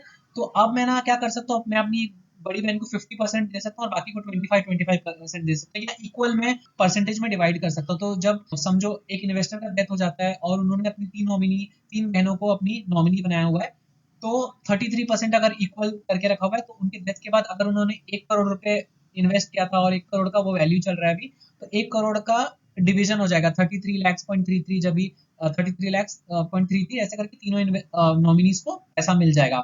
बट नॉमिनी को कब मिलेगा पैसा? जब उन्होंने डेथ सर्टिफिकेट एंड एवरीथिंग जो जनरेशन जो भी म्यूचुअल फंड स्कीम से डॉक्यूमेंट्स वगैरह सब दिखाए होंगे तभी मिलेगा। ठीक है। फिर unit holding option. Investors have the option to hold the units in physical form, physical mode और डीमैट मोड। तो फिजिकल मोड में भी इन्वेस्टर्स अपने यूनिट्स को होल्ड कर सकते हैं या डीमैट मोड में भी होल्ड कर सकते हैं। आजकल तो सबसे ज्यादा डिजिटलाइजेशन की वजह से लोग डीमैट मोड में होल्ड करें, क्योंकि पेपर्स वगैरह रखने का झंझट, उसके घूमने का झंझट नहीं होगा। आपके डीमैट अकाउंट में सब कुछ सेफ रहता है सीडीएसएल या एनएसडीएल के पास। ठीक है। फिर आता है minimum investment amount, the scheme information document and the key information memorandum. SID and KIM में ना सारा इन्फॉर्मेशन मेंशन होता है मिनिमम एप्लीकेशन अमाउंट का एंड मैक्सिमम एप्लीकेशन अमाउंट का। अब मिनिमम एप्लीकेशन जो अमाउंट होते हैं ना, इसका मतलब होता है कि मिनिमम आप कितना इन्वेस्ट कर सकते हो। तो एसआईपी के लिए और लमसम के लिए दोनों के लिए अलग होता है। तो एसआईपी के लिए ऐसा भी हो सकता है कि आप पर मंथ 100 रुपीज का एसआईपी मिनिमम लगा सकते हो, 500 रुपीज का लगा सकते हो, लेकिन मैक्सिमम का हमेशा ज्यादा होता है। स्टैंडर्ड मोस्टली देखा गया है 5000 का लमसम आप लगाओ। लमसम का मतलब कहता है एक बार इन्वेस्ट करना। एसआईपी का मतलब कहता है मंथली मंथली आप एवरी मंथ आपके अकाउंट से वो पैसा कटेगा। इसी वजह से एसआईपी का मिनिमम अमाउंट कम होता है और लमसम का मिनिमम अमाउंट ज्यादा होता है, जैसे कि 5000। तो आपको ना हमेशा चेक कर लेना है कि कौन से म्यूचुअल फंड स्कीम का मिनिमम एसआईपी अमाउंट क्या है या लमसम अमाउंट क्या है, उसके बेसिस पे आप इन्वेस्ट कर सकते हैं। सो यही था all about filling the application form for mutual funds. ये सारी चीजें आपको देखनी होती है और फिल करनी होती है वाइल डूइंग मतलब filling the application. Financial transaction with mutual funds. तो गाइज जब हम म्यूचुअल फंड्स करते हैं तो क्या क्या एग्जैक्टली ट्रांजेक्शन करते हैं फाइनेंशियली, ठीक है, उसके बारे में समझते हैं। तो सबसे पहला है initial purchase of mutual fund units. Initial purchase of mutual fund units में क्या होता है कि जब पहली बार एनएफओ आता है और उसमें आप एप्लीकेशन डाल रहे हो तो एक इनिशियल परचेज हो गया आपकी तरफ से, करेक्ट। ये हो गया एक एनएफओ खरीदने वाला पहला इनिशियल परचेज। एंड एक और होता है जब पहली बार आप कभी ना लाइफ टाइम कभी आपने म्यूचुअल फंड्स खरीदा नहीं है, लेकिन आप आ रहे हो कोई भी ऐसा म्यूचुअल फंड स्कीम जो ऑलरेडी लिस्टेड है, काफी टाइम से चल रहा है, उसमें से आपको ये खरीद रहे हो। जैसे अभी मैं एक एग्जांपल के लिए दूं तो पराग पारिक का फ्लेक्सी कैप फंड आपने बहुत सुना होगा कि वो अच्छा रिटर्न्स दे रहा है, उसमें अच्छी कंपनीज है, उसका इन्वेस्टमेंट ऑब्जेक्टिव अच्छा है, उसके मैनेजर्स अच्छे हैं, तो उसमें आपने एक एसआईपी शुरू कर दिया, लमसम लगा दिया, तो उसको बोलते हैं इनिशियल परचेज। तो initial purchase can be both NFO में पहली बार इन्वेस्ट करना और म्यूचुअल फंड स्कीम जो ऑनगोइंग है उसमें कोई एक इन्वेस्ट करना, ठीक है। Additional purchases. एडिशनल परचेजेस में क्या होता है कि इनिशियल परचेज आपने कर लिया है, मतलब आपके पास ऑलरेडी म्यूचुअल फंड्स के यूनिट्स हैं, लेकिन आप उसमें और एडिशन करना चाहते हो, मतलब और उसमें या तो एसआईपी का अमाउंट बढ़ा के एडिशन करना चाहते हो, या तो आप लमसम एक बार कर चुके थे 1 लाख रुपए, अब आपके पास और थोड़े पैसे आ गए तो आप 1 लाख रुपए का और लमसम अमाउंट डाल के और अलग और यूनिट्स खरीद रहे हो आप। फिर आता है रीपर्चेज एंड रिडम्पशन। रीपर्चेज और रिडम्पशन दोनों का एक ही मतलब होता है, सेलिंग, ठीक है। जब आप रिडीम कर लेते हो जो यूनिट्स आपने खरीदे थे उसको, जब आप बेच के पैसे निकाल लेते हो उसको बोलते हैं रिडम्पशन और रीपर्चेज। रीपर्चेज से कंफ्यूज मत होइएगा कि परचेज करना। रीपर्चेज और रिडम्पशन का मतलब होता है सेलिंग। रीपर्चेज एक फाइनेंशियल टर्म है जो म्यूचुअल फंड्स के लिए यूज होता है, जिसको बोलते हैं सेलिंग, और रिडम्पशन को भी सेम बोलते हैं, ठीक है। सो रीपर्चेज रिडम्पशन का मतलब क्या है, जो म्यूचुअल फंड स्कीम्स आपके पास पहले से है, उसके यूनिट्स आपके पास पहले से है, उसमें से कुछ बेच देना या पूरा का पूरा सेल कर देना, ठीक है, ये हो गया रिडम्पशन और रीपर्चेज। फिर आता है लास्ट वन, स्विच। स्विच में कैसा होता है कि आपके पास जो यूनिट्स पड़े हुए म्यूचुअल फंड स्कीम से, उससे आप जैसे आपके पास यूटीआई निफ्टी 50 का इंडेक्स फंड पड़ा है, अब आपको उसमें से ना वो स्कीम को स्विच करके आपको टाटा के इंडेक्स फंड में डालना है, तो आप पूरा का पूरा स्कीम स्विच कर रहे हो, राइट। तो वो स्विचिंग हो गया। फिर और भी स्विचिंग होता है, जैसे कि आपने ना पहले ना रेगुलर म्यूचुअल फंड स्कीम में इन्वेस्ट किया, ऑप्शन चूज किया था रेगुलर प्लान जिसमें डिस्ट्रीब्यूटर इन्वॉल्व था। लेटर ऑन आपको पता चला कि डायरेक्ट प्लान में क्या होता है, कम एक्सपेंस रेशियो लगता है एंड रिटर्न्स ज्यादा होते हैं क्योंकि एनएवी उसका बढ़ता है, तो आपने ना रेगुलर से डायरेक्ट प्लान में स्विच कर लिया, तो वो भी एक टाइप का स्विचिंग हो गया, करेक्ट। तो ये सारी चीजें फाइनेंशियल ट्रांजेक्शंस में आती है एक म्यूचुअल फंड के, ठीक है। तो अगर आप ध्यान से देखिए तो ऊपर दोनों इन्वेस्टमेंट है, नीचे जो लेफ्ट वाला है उसमें सेलिंग हो रही है, और जो लास्ट वाला है जो ब्लू कलर में है उसमें क्या हो रहा है, स्विचिंग हो रही है। मतलब समझ लो एक तरीके से एक जगह से हटाया जा रहा है सारा पैसा और एक जगह ट्रांसफर किया जा रहा है, ठीक है। So these are the financial transaction. अभी हमने financial transaction in mutual fund देखा, अब नॉन फाइनेंशियल ट्रांजेक्शन देखिए जो म्यूचुअल फंड्स में होते हैं। सबसे पहला था nomination. Nomination can be made in the favour of maximum of 3 nominees. तो अभी हमने पिछले ही स्लाइड में पढ़ा था कि नॉमिनेशन किया जा सकता है बाय यूनिट होल्डर, जो इन्वेस्टर होता है म्यूचुअल फंड स्कीम्स में, वो अपने किसी भी नॉमिनी मतलब एटलीस्ट मैक्सिमम 3 नॉमिनीज को वो डाल सकता है, एंड उसका परसेंटेज भी डिसाइड कर सकता है कि उसको कितना परसेंटेज डालना है। लेकिन समझो अगर वो बाई चांस 3 नॉमिनी डाल के परसेंटेज डालना भूल जाता है, तो फिर अगर in the event of death of an investor, equal proportion में नॉमिनीज को क्या किया जाता है, पैसे बांट दिए जाते हैं। और अगर आप सब समझो एक इन्वेस्टर ने नॉमिनी डाल दिया है, तो नॉमिनी कभी भी चेंज भी किया जा सकता है या फिर कैंसिल भी किया जा सकता है किसी भी टाइम पे। सो उसमें कोई इशू नहीं आता है, ठीक है। समझो कोई इन्वेस्टर नॉमिनी डालना भूल गया है या डाला ही नहीं उसने कभी भी, और फिर कल जाके उसका डेथ हो जाता है इन्वेस्टर का, तो उसके लीगल हेयर्स को मिलेगा। फिर लीगल हेयर्स मतलब होते हैं जो अपने खून के रिश्ते होते हैं ना, उनको मिलता है पैसा, ठीक है। Pledge slash lien of units.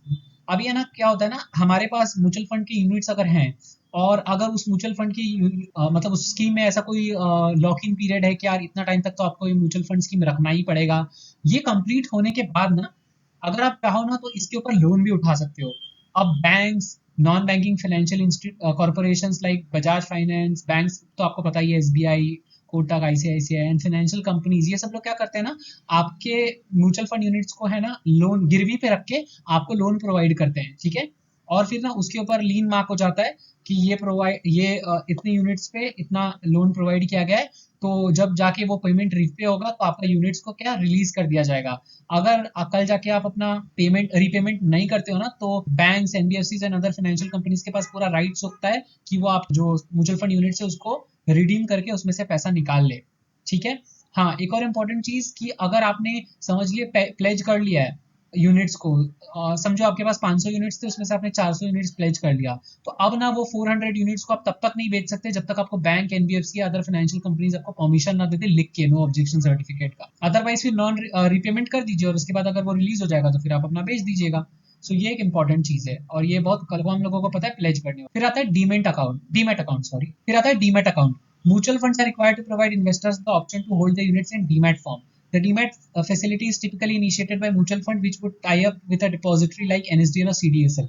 ठीक है, सो म्यूचुअल फंड्स ने ना इन्वेस्टर्स को ऐसा ऑप्शन प्रोवाइड किया है कि instead of keeping the mutual fund units in like paper like format, जिसको संभालना पड़ता है, कभी 10 साल बाद 15 साल बाद वो गुम हो गया तो फिर आपको आपके पैसे भी वापस नहीं मिलते हैं, बहुत सारे इश्यूज भी फेस करने पड़ते हैं, प्लस पेपर वर्क, अलग नाटक, पेपर वर्क का प्लस टाइम कंज्यूमिंग होता है, वो ऑफिस जाओ, पेपर करो, भरो, साइन करो, लाइन में लगो, राइट। तो इसी वजह से डीमैट का फैसिलिटी ऑफर किया गया है जो डिजिटलाइजेशन की वजह से आया है। तो इसमें क्या होता है ना, आप जो भी म्यूचुअल फंड यूनिट, स्टॉक्स वगैरह खरीदते हैं वो डीमैट फॉर्म में, डिजिटल फॉर्म में आपका स्टोर होकर रख जाता है। और वो स्टोर कहाँ होता है? डिपॉजिटरी के पास। और डिपॉजिटरी हमारे पास कौन से दो है, एक एनएसडीएल और सीडीएसएल। सीडीएसएल तो कंप्लीट गवर्नमेंट कंपनी है और एनएसडीएल सेमी गवर्नमेंट कंपनी है। एनएसडीएल में मैंने पर्सनली खुद काम किया हुआ है, so I know about things in NSDL. Lower Parel Mumbai में इसका ये हेड ऑफिस है। National Securities Depository Limited and CDSL है सेंट्रल डिपॉजिटरी सर्विसेज लिमिटेड। तो इस दोनों में से भी किसी एक में आपका शेयर्स या म्यूचुअल फंड यूनिट्स जाता है। तो मेरा पर्सनली अभी सीडीएसएल में जा रहा है एंड ये आप खुद भी चूज करते हो। आप जिस भी ब्रोकर के थ्रू अपना अकाउंट खुलाते हो ना, डीमैट अकाउंट वगैरह, उसके साथ जिसका टाइप हो उसमें जाएगा। Change in folio details. अभी समझिए आपने म्यूचुअल फंड स्कीम में जब खरीदा होगा तो आपने केवाईसी वगैरह किया होगा, उसमें आपने पर्सनल इन्फॉर्मेशन डाले होंगे, अपने अपना बैंक अकाउंट इन्फॉर्मेशन, गार्जियन का डिटेल्स अगर आप माइनर थे तो, या फिर अगर आप माइनर थे तो आपने गार्जियन का डिटेल्स डाला होगा और अपना भी डिटेल्स डाला होगा। लेकिन अब आप मेजर हो गए, मतलब 18 साल के ऊपर हो गए, तो आप ये ना कभी भी चेंज इन फोलियो डिटेल्स आपको करवाना चाहिए time to time, so that आगे जाके इन फ्यूचर में आपको कभी प्रॉब्लम ना हो। तो बैंक अकाउंट इन्फॉर्मेशन अगर आपको चेंज करना है प्लीज डाल दीजिए। अगर आपको अपना कॉन्टैक्ट डिटेल्स, या फिर आप कभी भी लाइक जैसे एक लड़की होती है, लड़की क्या होती है, जब तक वो अनमैरिड होती है तो उसके पापा का नाम उसके सरनेम में, सॉरी उसकी मिडिल नेम में आता है, और बाद में जब वो मैरिड हो जाती है तो एक तो उसका स्टेटस मैरिड हो गया सिंगल से, एंड दूसरा उसके जो सारे लीगल प्रूफ्स होते हैं like Aadhaar card, pan card and all, उसमें उसके हस्बैंड का नाम मिडल में आ जाता है, करेक्ट। तो वो इन्फॉर्मेशन भी अपडेट करना बहुत इंपॉर्टेंट है। अगर आप माइनर से मेजर हो रहे हो तो वो भी बताइए, ठीक है। अगर गार्जियन आप चेंज करना चाहते हो तो वो सारी डिटेल्स को अपडेट करिए। एड्रेस, बहुत लोग घर लेते हैं या शिफ्ट होते हैं, तो वो एड्रेस अगर परमानेंट है आपका तो उसको भी चेंज करवा सकते हो आप, ठीक है। सो ये सारी चीजें को फैसिलिटीज है जो नॉन फाइनेंशियल ट्रांजेक्शन और ये होते रहते हैं। And the last one is transmission of units. Transmission is the process of transferring units to the person entitled to receive in the event of death of the unit holder. वही nomination, nominee जब आप किसी को बनाते हो, जो percentage में आप देते हो, तो ट्रांसमिशन ही वो प्रोसेस है जिसमें ना यूनिट्स को ट्रांसफर किया जाता है नॉमिनीज को, मतलब उस पैसे को बेच के वापस उनको वापस किया जाता है नॉमिनीज को। और अगर इन्वेस्टर ने नॉमिनीज नहीं बनाया हुआ है तो क्या होगा, उनके लीगल हेयर्स को ये सारी चीजें दी जाएगी, ठीक है। और गाइज नॉमिनी ना आप किसी को भी बना सकते हो, ये भी बता दूं मैं आपको, इंडिविजुअल्स को बना सकते हो आप स्टेट गवर्नमेंट, सेंट्रल गवर्नमेंट, किसी बोलते हैं ना ऑर्गेनाइजेशन को बना सकते हो, ठीक है। सो ये सारे लोगों को भी आप नॉमिनी बना सकते हो। ऐसा नहीं है कि सिर्फ आप अपने भाई बहन दोस्त लोगों को ही नॉमिनी बना सकते हो, ऐसा कुछ नहीं होता है। Payment mechanism for mutual fund transaction. तो म्यूचुअल फंड के लिए जब आप कोई भी ट्रांजेक्शन करते हो तो उसके लिए क्या क्या पेमेंट ऑप्शन है आपके पास, वो सब जानते हैं। ये तो इंपॉर्टेंट नहीं है, बट अगर आप बेसिक इन्फॉर्मेशन जान लो, सबसे पहले तो इंटरनेट बैंकिंग, ये ऑल नो कि इंटरनेट बैंकिंग क्या होता है, correct. Second is ECS, electronic clearing service, जो एसआईपी वगैरह के लिए सबसे ज्यादा यूज होता था अर्लियर, ठीक है। कि अगर आप समझो ऑटो डेबिट करवाना चाहते हो अपने अकाउंट से अमाउंट, तो ये ईसीएस फैसिलिटी का यूज करके ही वो डेबिट होता है, ठीक है। थर्ड आता है यूनिफाइड पेमेंट सर्विस, जो कि है यूपीआई। जैसे आजकल आप गूगल पे एंड फोन पे एंड पेटीएम वगैरह जो यूज कर रहे हो आजकल इधर से उधर पेमेंट ट्रांसफर करने के लिए ऑन द स्पॉट, वो यूपीआई के माध्यम से ही हो पा रहा है। यूपीआई ही वो प्लेटफॉर्म है जिसका फुल फॉर्म है यूनिफाइड पेमेंट इंटरफेस। इसका फुल फॉर्म याद रखिएगा, मे बी एमसीक्यू के फॉर्म में पूछा जाए। फिर आता है स्टॉक एक्सचेंज प्लेटफॉर्म से आप जाके पेमेंट कर सकते हो। म्यूचुअल फंड यूटिलिटी प्लेटफॉर्म, जो मैंने आपको एक चैप्टर में बताया था कि म्यूचुअल फंड का एक खुद का प्लेटफॉर्म है जहाँ पर सारे एएमसीज म्यूचुअल फंड कंपनीज की सारे म्यूचुअल फंड स्कीम्स दिखते हैं, वहां से भी आप अपना अकाउंट बना के वहां से खरीद सकते हो और पेमेंट वगैरह कर सकते हो। फिर आता है चेक एंड डिमांड ड्राफ्ट, मतलब ये आप फिजिकली ऑफिस में जाके चेक या डिमांड ड्राफ्ट के थ्रू पेमेंट कर सकते हो। E wallets like Paytm, PhonePe, Google Pay and all. Then comes card payments, debit card, credit card, ये सब भी यूज होता है काफी। One time mandate, one time mandate अगर मैं आपको कहूँ तो वन टाइम मैंडेट और एसबा, आधार सपोर्टेड बाई ब्लॉक्ड अमाउंट, ये दोनों ना एक तरीके से एकदम समझिए कॉमन ही है।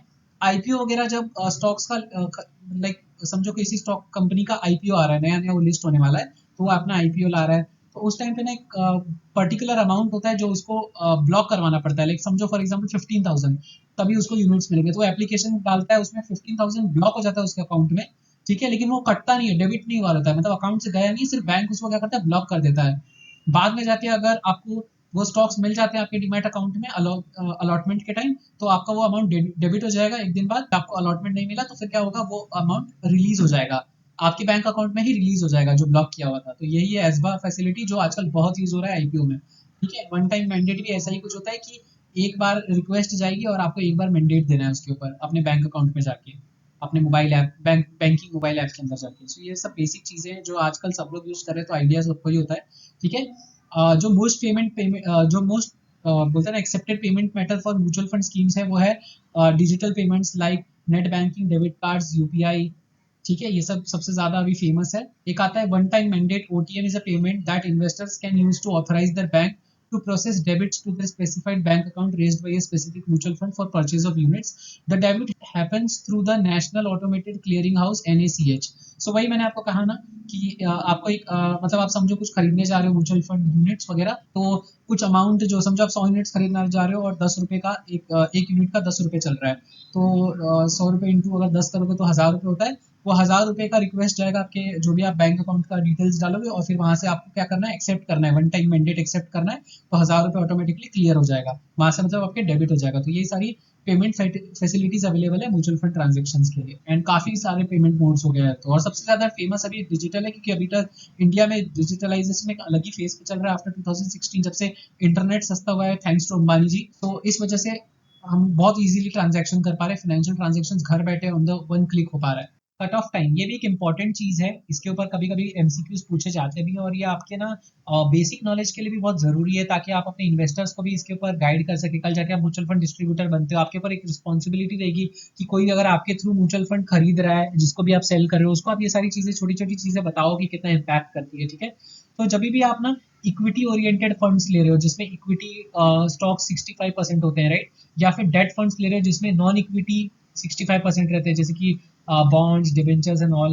except liquid funds, मतलब equity oriented funds and debt funds except liquid funds in respect of transaction of any amount। मतलब कोई भी अमाउंट का अगर कोई इक्विटी ओरिएंटेड फंड है या डेट फंड है, अगर आप उसमें कोई परचेज कर रहे हो या स्विचिंग कर रहे हो, ठीक है, तो उसका कट ऑफ टाइम है 3 PM। 3 PM उसका कट ऑफ टाइम है, याद रखिएगा, एग्जाम पॉइंट ऑफ व्यू से बहुत इंपॉर्टेंट है। अब 3 PM से होगा क्या, अगर समझो आपने जाके ना, पहले क्या होता था ना, डिजिटलाइजेशन इतना ज्यादा था नहीं, तो लोग क्या करते थे, फिजिकली जाके ये करते थे, पेमेंट करते थे। आज भी एप्लीकेबल, ऐसा नहीं बोल रहा हूँ कि आज एप्लीकेबल नहीं है, बट मैं आपको एग्जांपल के लिए फिजिकल फॉर्म समझाता हूँ। पहले लोग ना जाके चेक देते थे, डिमांड ड्राफ्ट देते थे, राइट। सो क्या होता था ना, उन्होंने भले ही 3 बजे के पहले दे दिया, ठीक है, चेक या डिमांड ड्राफ्ट, क्या बट क्या वो अमाउंट ऑन द स्पॉट वो यूटिलाइजेशन के लिए अवेलेबल हुआ है, क्या वो एएमसी के अकाउंट में ऑन द स्पॉट पहुंच जाएगा ताकि वो ट्रांजैक्शन कर सके, नहीं ना। तो इस वजह से जब वो अमाउंट है ना यूटिलाइजेशन के लिए अवेलेबल होगा ना, उस दिन का एनएवी लगता है। तो समझो अगर 3 बजे के पहले यूटिलाइजेशन के लिए वो अमाउंट अवेलेबल हो गया, तो सेम डे का कट ऑफ, 3 बजे के पहले अगर आपने पैसा दे दिया है और यूटिलाइजेशन के लिए अवेलेबल हो गया है, तो अगर आपने 3 बजे के पहले पैसा दे दिया है, मतलब परचेज किया या स्विचिंग किया है इन दोनों फंड में, इक्विटी ओरिएंटेड या डेट फंड में, लेकिन जो अमाउंट है वो कल यूटिलाइजेशन के लिए अवेलेबल हो रहा है, आफ्टर 3 PM हो रहा है या कल अवेलेबल हो रहा है, तो कल अगर 3 बजे के पहले अवेलेबल हो रहा है, आज जो शाम का जो 3 बजे के बाद का जो एनएवी होता है ना, क्योंकि एनएवी तो एवरीडे बेसिस पे चेंज होता रहता है, तो अगर 3 बजे के पहले यूटिलाइजेशन के लिए अवेलेबल हो रहा है तो कल का एनएवी लगेगा, और अगर 3 बजे के बाद अवेलेबल हो रहा है यूटिलाइजेशन के लिए, तो आज का एनएवी कल तक पूरा 3 बजे तक वैलिड रहता है। वैसे ही सेम लिक्विड फंड में होता है, अगर आप परचेजेस या स्विचिंग्स कर रहे हो तो इसका कट ऑफ टाइम होता है 1:30 बजे। तो ध्यान दीजिएगा, आपके लिए ना ये राइट वाला पार्ट इतना इंपॉर्टेंट नहीं है जो एप्लीकेबल एनएवी में लिखा हुआ है, बेसिक अंडरस्टैंडिंग के लिए जान लिए, बस ये टाइम ज्यादा याद रखिएगा, ठीक है, टाइम और नाम। Equity oriented fund and debt fund में क्या होता है, परचेजेस एंड स्विचिंग का कट ऑफ टाइम है 3 PM। लिक्विड फंड में परचेजेस एंड स्विचिंग का कट ऑफ टाइम है 1:30 बजे। ठीक है, तो सेम जो मैंने ऊपर समझाया वैसा ही नीचे भी है। अगर आप लिक्विड फंड में परचेज करने जा रहे हो या स्विचिंग करने जा रहे हो तो 1:30 बजे के पहले अगर आपने पैसा भर दिया और आपका पैसा यूटिलाइजेशन के लिए अवेलेबल भी हो गया, तो कल का मतलब प्रीवियस डे का एनएवी के हिसाब से आपका बाइंग होगा। और अगर आपने 1:30 बजे के बाद आपका अमाउंट अवेलेबल होता है या कल अवेलेबल होता है, तो 1:30 बजे के बाद जो एनएवी मतलब आज का जो एनएवी ना वो कल तक लागू होगा 1:30 बजे तक, तो वो लागू होगा। ठीक है, तो समझो इसका इम्पैक्ट क्या होता है मैं आपको बताता हूँ। समझो कल है ना एनएवी थोड़ा नीचे था, तो अगर आप इन्वेस्ट कर रहे हो और आज ही यूटिलाइजेशन के लिए अवेलेबल होगा तो आपको सस्ते दाम पे मिल जाएगा ना यूनिट्स। लेकिन अगर समझो आपका पैसा लेट पहुंच रहा है एएमसी के पास और आज मार्केट अचानक से थोड़ा सा ऊपर आ गया है, तो क्या होगा, यूनिट्स आपको थोड़े महंगे मिलेंगे, मतलब कम मिलेंगे, महंगे दाम पे मिलेंगे तो ऑटोमेटिकली कम मिलेंगे। करेक्ट, सेम होता है इक्विटी ओरिएंटेड फंड्स या डेट फंड्स में अदर देन लिक्विड फंड्स के रिडेम्पशन एंड स्विच आउट में। इसका भी कट ऑफ टाइम 3 PM है। तो अगर आप same day NAV if received before cut off time, अगर रिडेम्पशन एंड स्विच आउट में क्या होता है कि आप पैसा निकाल रहे हो, करेक्ट, या स्विच आउट कर रहे हो किसी स्कीम से, और अगर 3 बजे के पहले आपने वो कर दिया, एप्लीकेशन वगैरह पूरा फुलफिल कर दिया, तो सेम डे के एनएवी के हिसाब से मिलेगा। और next business day NAV for applications received after cut off time, अगर आपने रिडेम्पशन 3 बजे के बाद के लिए अप्लाई किया इक्विटी फंड या डेट फंड में, तो आपको नेक्स्ट डे के एनएवी के हिसाब से पैसा मिलेगा। ठीक है, सो यहाँ भी बहुत मैटर करता है चीजें। सेम है लिक्विड फंड, लिक्विड फंड का redemption and switch out time है 3 PM। ठीक है, सो आपको बस ध्यान रखना है कि लिक्विड फंड में जब आप परचेज कर रहे हो तो सिर्फ 1:30 बजे का है, रेस्ट सब 3-3 बजे का है। ठीक है, तो लिक्विड फंड में रिडम्पशन एंड स्विच आउट है 3 PM। NAV of the day immediately preceding the next business day received before the cut off time, अगर कट ऑफ टाइम से पहले आपने रिडम्पशन का रिक्वेस्ट डाल दिया लिक्विड फंड के लिए तो सेम डे का एनएवी लगेगा। आई होप ये आपको समझ में आ गया है। तो म्यूचुअल फंड जब स्कीम्स में आप इन्वेस्ट कर रहे हो ना, तो म्यूचुअल फंड एएमसीज ना बहुत सारे अच्छे अच्छे फैसिलिटीज प्रोवाइड कर रही है आजकल। उसको हम सिस्टमैटिक ट्रांजेक्शन्स भी बोलते हैं। तो उसमें 4-5 टाइप के सिस्टमैटिक ट्रांजेक्शन्स है। सबसे पहला आता है सबसे famous systematic investment plan. SIP is an investment strategy where an investor needs to invest the same amount of money in a periodic manner. So guys क्या होता है ना कि हम सबको है ना इन्वेस्ट करना है, ठीक है, बट हम ना रेगुलर नहीं होते हैं, या फिर हम ना एक साथ लमसम अमाउंट नहीं डालना चाहते। जैसे कि अभी मार्केट्स है ना हमेशा फ्लक्चुएट होता रहता है, कभी बहुत हाई कभी बहुत लो, कभी मिडल में, कभी ऊपर नीचे होता रहता है, और हमारे पास में भी अच्छा खासा लमसम अमाउंट हो भी ना। तो इससे बेटर स्ट्रेटेजी क्या है कि आप रेगुलर बेसिस पे अगर आप सैलरी कमा रहे हो तो आप उसका कुछ अमाउंट 5,000-10,000 रुपए आप एसआईपी के फॉर्म में इन्वेस्ट करना शुरू कर दो। एवरी मंथ वो आपके अकाउंट से डिडक्ट होता जाएगा और इन्वेस्ट हो जाएगा एक पर्टिकुलर डेट को जो आप सेट करोगे। करेक्ट, अगर आपने 1 तारीख एवरी मंथ की सेट किया तो 1 तारीख को डिडक्ट हो जाएगा। अगर शायद सैटरडे संडे आ जाएगा तो मे बी 3 तारीख हो जाए, अदरवाइज 1 तारीख को ही डिडक्ट होकर इन्वेस्ट होगा। इससे क्या होगा ना, एवरेज भी होता रहेगा। समझो इस मंथ की 1 तारीख को मार्केट थोड़ा ऊपर था तो कम यूनिट्स मिलेंगे, फिर अगले महीने की 1 तारीख को मार्केट थोड़ा डाउन है तो ज्यादा यूनिट्स मिलेंगे। तो चलो एक एग्जांपल के थ्रू आपको समझाता हूँ। एक इन्वेस्टर ना समझो 1,000 रुपए ना डिसाइड करता है कि हर महीने उसको 6 महीने के लिए इन्वेस्ट करना है, ठीक है, और ना पहले मंथ में क्या होता है, एनईवी 10 रुपए का होता है, मतलब market price mutual fund scheme का 10 रुपए पर यूनिट। ठीक है, तो अगर वो 1,000 रुपए को मैं 10 से डिवाइड कर दूं तो कितना यूनिट्स मिला, 100 यूनिट्स। तो पहले मंथ में उसको 100 यूनिट्स मिला इन्वेस्ट करने के बाद। फिर सेकंड मंथ आया, सेकंड मंथ में फिर एसआईपी कटा। एसआईपी कटने के बाद क्या हुआ, अब जो एनएवी वो 12 रुपए हो गया, 10 रुपए से 12 रुपए हो गया, मतलब मार्केट अच्छा चल रहा है अभी, ऊपर चल रहा है, इसीलिए एनएवी मतलब मार्केट प्राइस ऊपर जा रहा है पर्टिकुलर म्यूचुअल फंड स्कीम का। ठीक है, तो अब क्या हो जाएगा, 1,000 रुपीज आपने इन्वेस्ट किया है, 12 से डिवाइड हो जाएगा तो कितना में यूनिट्स मिला आपको, 83.333 यूनिट्स। वैसे ही अगर थर्ड मंथ में एनईवी फिर मार्केट थोड़ा खराब परफॉर्म करने लगता है ड्यू टू अनसर्टेनिटी और समथिंग एल्स, जैसे चाइना का और रशिया का कभी प्रॉब्लम शुरू हो जाता है वॉर का, या चाइना का इंडिया के ऊपर अटैक करना या कुछ ना कुछ इशू करना। करेक्ट, तो उस टाइम पे क्या होता है, मार्केट थोड़ा अनसर्टेनिटी की वजह से गिरना शुरू हो जाती है, तो एनईवी क्या होता है फिर नीचे आ जाता है, 10 रुपए से 9 रुपए पे आ गया, 12 रुपए से 9 रुपए पे आ गया थर्ड मंथ में। तो क्या हुआ, 1,000 रुपीज इन्वेस्ट किया डिवाइडेड बाई 9, तो इस बार हमको कितने मिले, 111.11 यूनिट्स। तो क्या हुआ, पहले महीने में हमको 100 यूनिट्स मिले, सेकंड मंथ में हमें 83.333 यूनिट्स मिले, थर्ड मंथ में हमें 111.111 यूनिट्स मिले। क्या हो रहा है, इससे हमारा ना एवरेजिंग हो रहा है। हम जब मार्केट ऊपर अच्छा परफॉर्म कर रहा है तभी भी इन्वेस्ट कर पा रहे, जब नीचे परफॉर्म कर रहा है तभी भी इन्वेस्ट कर पा रहे, फिर जब बीच में नॉर्मल परफॉर्म कर रहा है तो भी इन्वेस्ट कर पा रहे हैं। और हमें उसका टेंशन लेने की भी जरूरत नहीं है, क्योंकि हम अगर अपने ऑफिस में काम भी कर रहे हैं और 1 तारीख आ गया तो ऑटोमेटिकली वो आपके बैंक अकाउंट से डिडक्ट हो जाएगा। तो इससे क्या होगा कि रेगुलर हैबिट बनेगा आपका इन्वेस्ट करने का, एंड आपको कोई इशू फेस नहीं करना पड़ेगा। नेक्स्ट आता है सिस्टमैटिक विड्रॉल प्लान। ये ना बहुत फेमस है, लाइक ओल्ड एज पीपल के लिए। समझो किसी ने ना 30 साल की इन्वेस्ट उम्र में इन्वेस्ट किया, और अब ना वो उसने 20-30 साल अच्छे से इन्वेस्ट किया, एक मस्त वेल्थ जनरेट कर लिया, अब उनका रिटायरमेंट आ गया है, ठीक है, 60 ईयर्स हो गए, तो अब अगर रिटायरमेंट आ गया तो इनकम आना तो बंद हो जाएगा, लेकिन एक्सपेंसेस तो कभी जिंदगी में कम नहीं होते ना, हम तो खाते पीते रहेंगे, हमारी नॉर्मल यूटिलिटीज तो चलती रहेगी, जैसे electricity bill, water bill and many more things, expenses तो होता ही रहेगा, करेक्ट। तो उस टाइम पे सिस्टमैटिक विड्रॉल प्लान बहुत ही मस्त काम करता है। अब SWP allows an investor to withdraw money after making a lump sum investment from mutual fund scheme in a periodic manner on an already set date. तो ना म्यूचुअल फंड कंपनीज ने ना SWP का भी एक मस्त ऑफर देके रखा है कि सिस्टमैटिकली आप विड्रॉ कर सकते हो। तो इसमें आप क्या कर सकते हो, जैसे SIP में आप हजार हजार रुपए करके इन्वेस्ट कर रहे थे ना, वैसे आप SWP में एक सर्टेन अमाउंट को फिक्स कर सकते हो, एक फिक्स डेट के लिए, एक फिक्स पीरियड के लिए, और आप है ना उसको विड्रॉ भी उसी हिसाब से कर सकते हो। तो इसमें भी क्या होगा कि अचानक से ना समझो आप 60 ईयर्स के हुए, अब अचानक से आपको पैसे की जरूरत पड़ गई, और उसी टाइम पे मार्केट इतना खराब चल रहा है कि आप लॉस में हो, एक ही साथ विड्रॉ करने की जरूरत नहीं पड़ेगी आपको। आप क्या कर सकते हो, SWP लगा सकते हो, उसमें आप क्या कर सकते हो, मंथली 10,000 रुपीज फिक्स कर सकते हो कि मुझे हर महीने 10,000 20,000 जो भी आपको एवरी मंथ आपके अकाउंट में आना चाहिए। तो अब क्या होगा, वो जो बड़ा सा चंक अमाउंट आपके पास होगा 1 करोड़ 2 करोड़ का, उसमें से हर महीने 20-20 हजार रुपए आपके अकाउंट में आता रहेगा, और वो भी अलग अलग NAV के बेसिस पे। तो कभी अगर मार्केट अच्छा चल रहा है तो आपको अच्छा यूनिट्स, ज्यादा यूनिट्स बेच के ज्यादा पैसा आएगा तो वो आ जाएगा, और कभी मार्केट थोड़ा खराब चल रहा है तो उसके हिसाब से आ जाएगा, कभी मीडियम चल रहा है तो अच्छा आएगा। तो इससे क्या होगा, एवरेजिंग भी अच्छी होगी। तो जैसे इन्वेस्ट करते वक्त SIP का एक फायदा होता है एवरेजिंग का, वैसे सिस्टमैटिक विड्रॉल के टाइम भी एवरेजिंग का एक फायदा होता है, ज्यादा नुकसान किसी को झेलना नहीं पड़ता है, ठीक है। तो आई होप SIP और SWP आप समझे। थर्ड आता है systematic transfer plan. Systematic transfer plan में क्या होता है, STP is a plan that allows investor to transfer certain amount from one scheme to another in a periodic manner. तो SWP में हमने क्या समझा कि हम एक सिस्टमैटिकली कुछ अमाउंट है ना फिक्स कर सकते हैं फिक्स डेट के लिए, और हमें उतना अमाउंट हमेशा विड्रॉ होता रहे। बट सिस्टमैटिक ट्रांसफर प्लान में क्या होता है ना, कि आपका एक ना फिक्स्ड अमाउंट रहेगा, वो फिक्स्ड अमाउंट है ना इस पर्टिकुलर डेट को एक स्कीम से दूसरे स्कीम में जाएगा, ट्रांसफर होगा। ऐसा नहीं कि आप इसमें क्या कर रहे हो, विड्रॉ कर रहे हो अलग से, या इन्वेस्ट कर रहे हो अलग से।